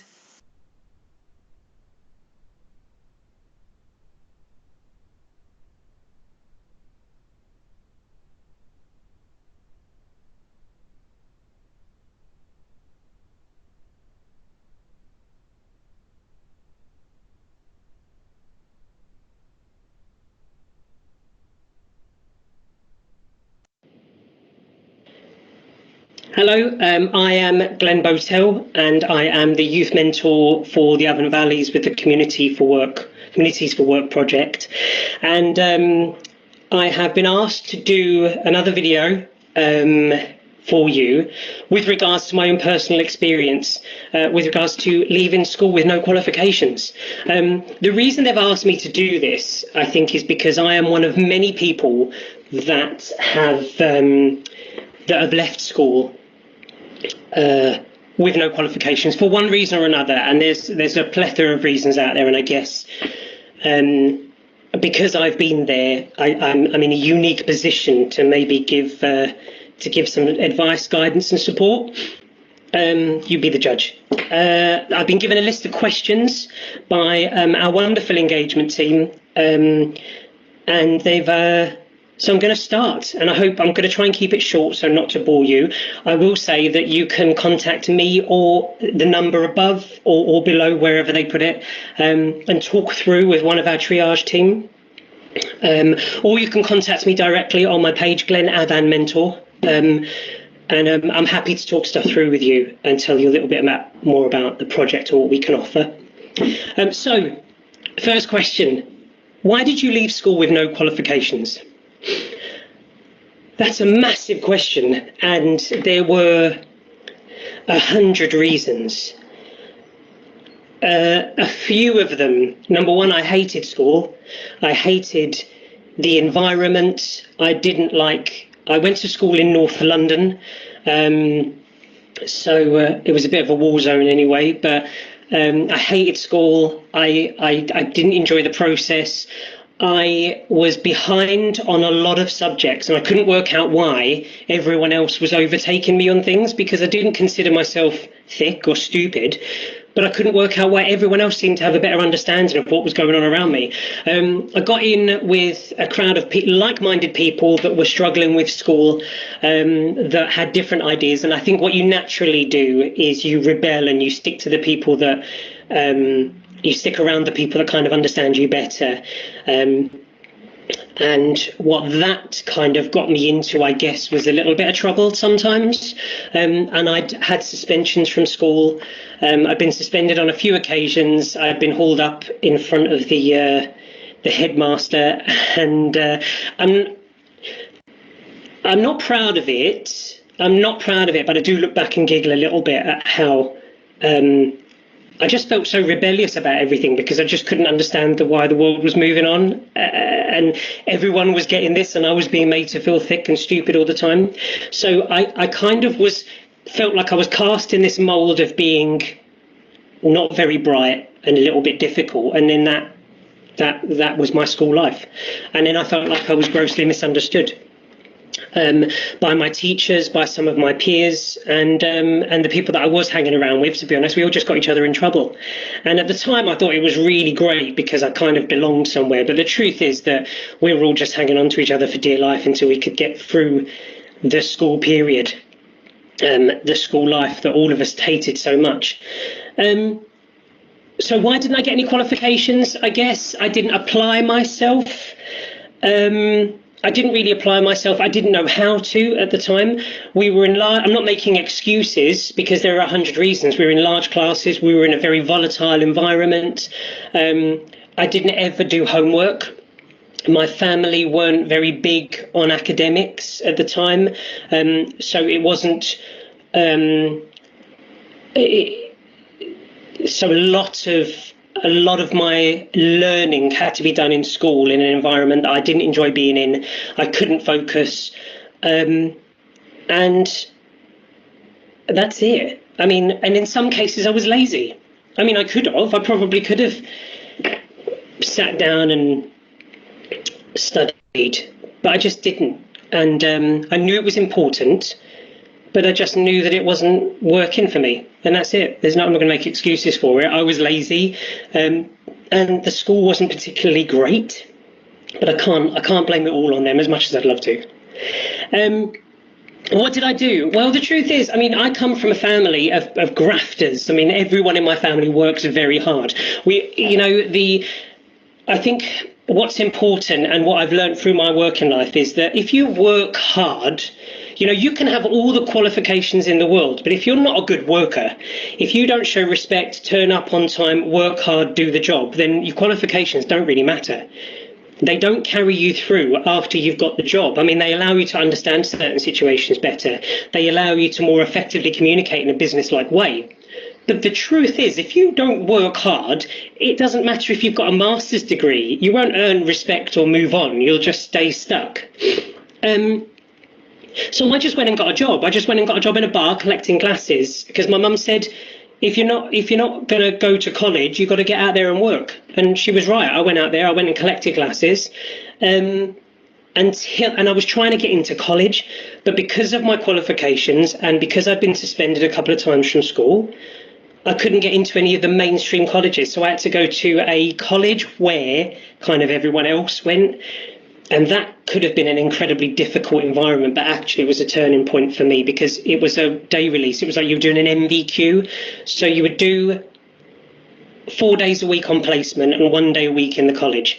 And I was doing business. And I didn't really learn a great deal there about the actual subject matter, but what I did learn a lot about was the people around me.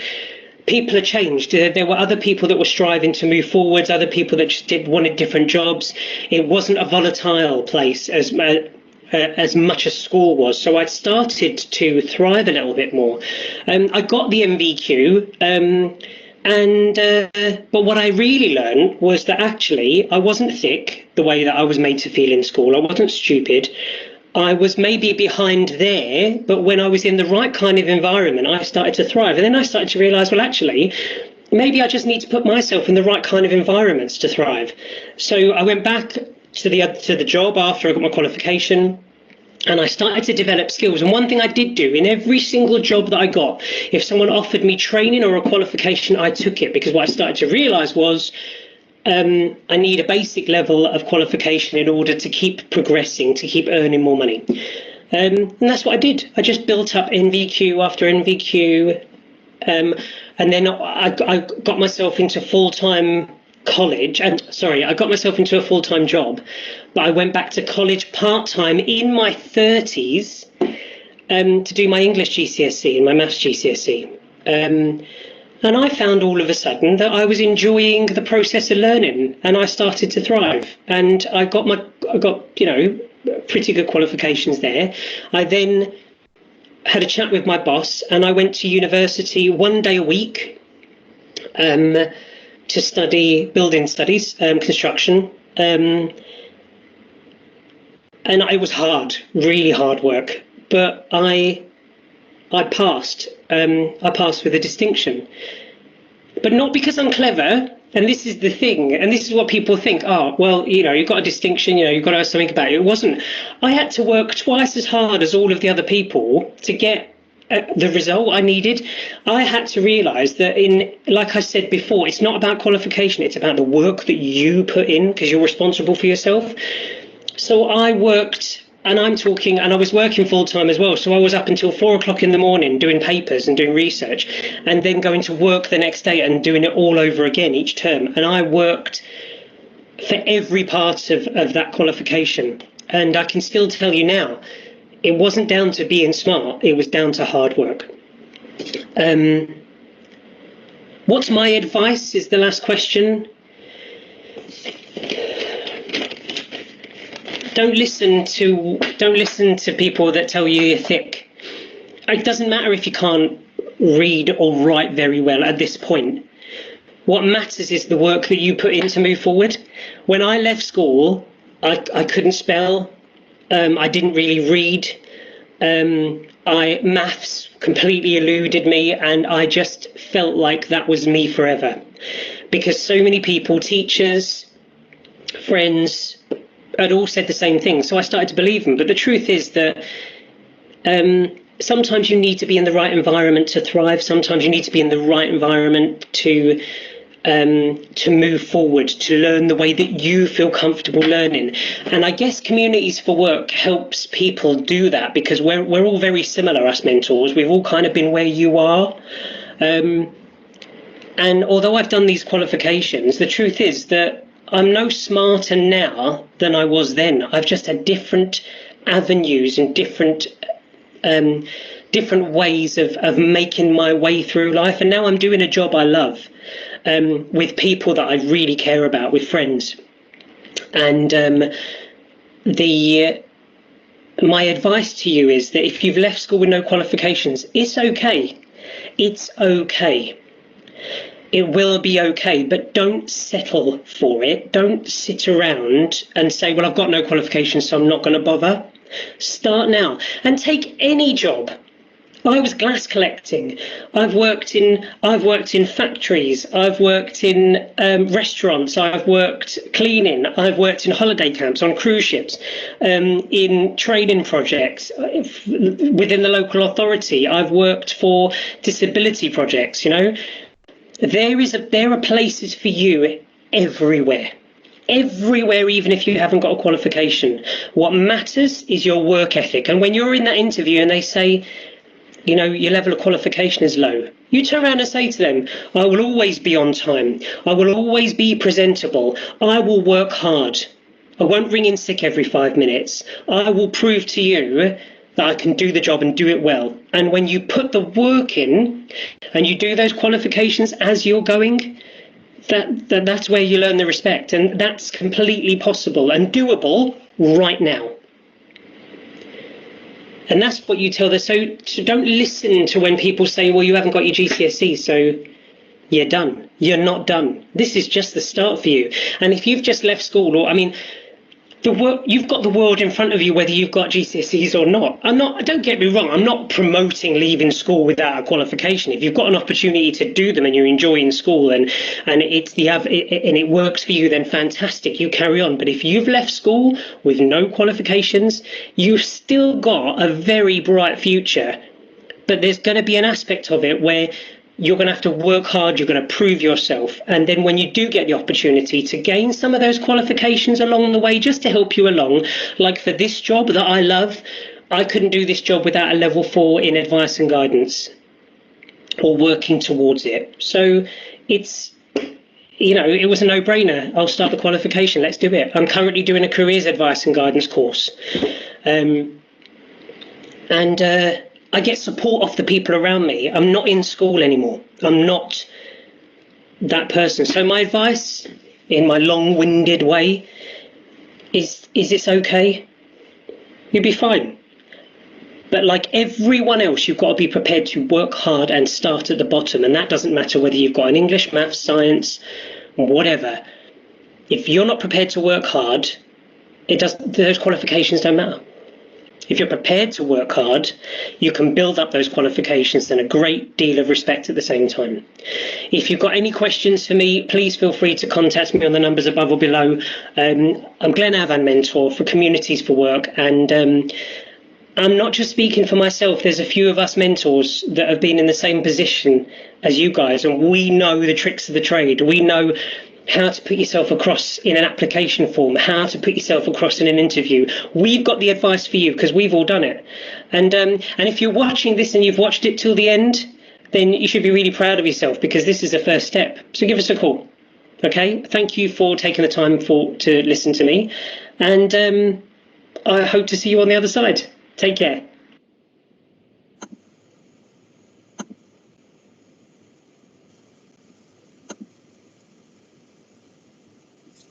There we go. And now we have come to the end. Glenn, are you with us? If anybody has any questions for Glenn, he is with us now. So please feel free to ask them. Was he still here? Yeah, I'm here. Yeah. Okay, so we have somebody who has said very helpful, inspiring and reaffirming. When it comes to travel and getting jobs away from home, would you suggest to build up as much experience and stable income first? The final video is also very, very helpful. Thank you. And also you've had a comment from Lester McCalman saying, thanks for today, all great work. So, Okay, so sorry. Was what? Sorry. Sorry. Okay, so when it comes to travel and getting jobs away from home, would you suggest to build up as much experience and stable income first? Or would you just go for it? You know, do you need income before you travel away, or should you just? Sorry, hold on. Is that okay? Yeah, that's great. Thanks, Glenn. Sure. So Luke, yeah, ideally, gaining experience and finances behind you, that would be an ideal for so many people. But I would also say it's very rare. And sometimes someone's going to look up your step.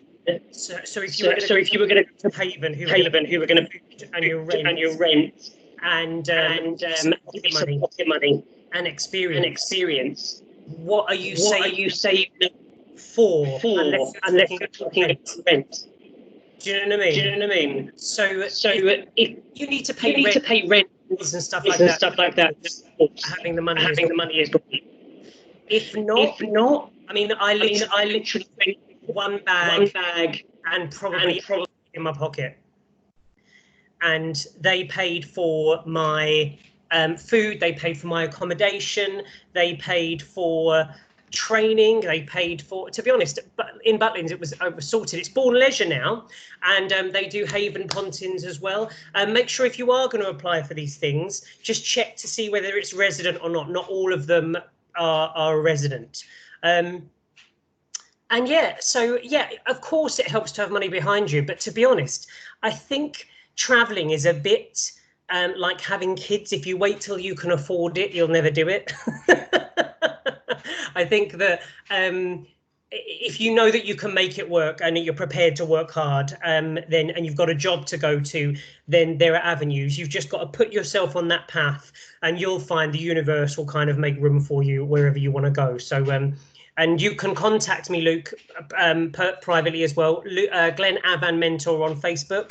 You can give me a message if you want to ask me about specific positions and about specific companies, because they're all different. The Armed Forces is very different to Butlins, and Butlins is very different to cruise ships, and same with like an oil rig. And the qualification spectrum is separate and different in all of those things. But again, if you're going in at entry level, you're going in as a barman or a waiter, which is brilliant in Butlins, well, they kind of pay for everything anyway if you're resident there. So yeah, that's my advice is, I guess, just do it. Just do it. You can, if it doesn't work out, you can always come home and find another way. Like I always say, persevere and thrust yourself into a position where you've got to make it work, and you tend to kind of flounder a bit, and then you're running. But it's an experience no matter what happens. And I think if you're open to the experience of travel and working away, then I think you should just get stuck in, Luke. There we go. That was fantastic advice as usual, Glenn. No worries. I'll turn this camera off now. Thank you, Glenn. Okay, inspiring as always. So that is the end of our virtual careers fair. Let me just...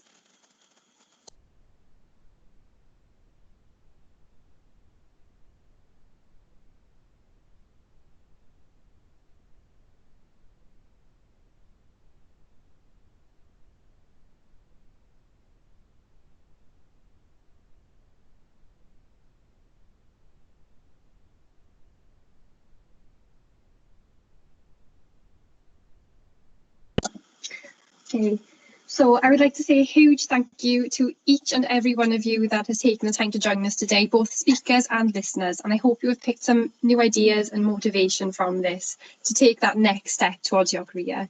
Remember, we are all here to support you along the way, not just Communities for Work, but all of the other organisations who have spoken today as well. So if you need it, please remember if you need the support, we are here. And please remember that the world is your oyster. You can do anything you want to if you believe in yourself enough and work hard to get there, as you've heard from everybody today, really. So if you have any questions at all about information mentioned today or the support that any of our organisations can provide, please just get in touch with our team using any of the methods that I've posted in the chat or are on the screen right now. yeah, so once again, thank you for joining us. Thank you for your patience. I know there's been a bit of a delay. And I've sent a link in the chat facility for all listeners, viewers today. If you wouldn't mind just taking 2 minutes to complete the survey to let us know how we can improve next time or what you'd like to see from us, that would be much appreciated. So once again, thank you very much, and I hope you've enjoyed. Are there any questions just before we end? Holly, just can you hear me? Yes, I can. Just a big thank you from myself and everyone else in the team and everyone that's been involved in this. You've done an absolutely outstanding job with this together. Oh, thank you so much, Glenn. No worries. No, and well, as everyone could see, you've been a huge part of this event today with all of your videos and advice. So thank you very much. Couldn't do it without you and everybody else who has joined us today. So thank you everybody for all of your messages. I hope you enjoyed, and we hope to do this on a regular basis every month. You know, looking at your feedback, seeing on what we could improve. We want to do career specific events, so maybe next time we could do a care specific event or construction, self-employment, that kind of thing. So I would leave you, enjoy the rest of your afternoon, and thanks again. If you have any questions, just send me an email or give me a ring. Thank you. Bye, everyone.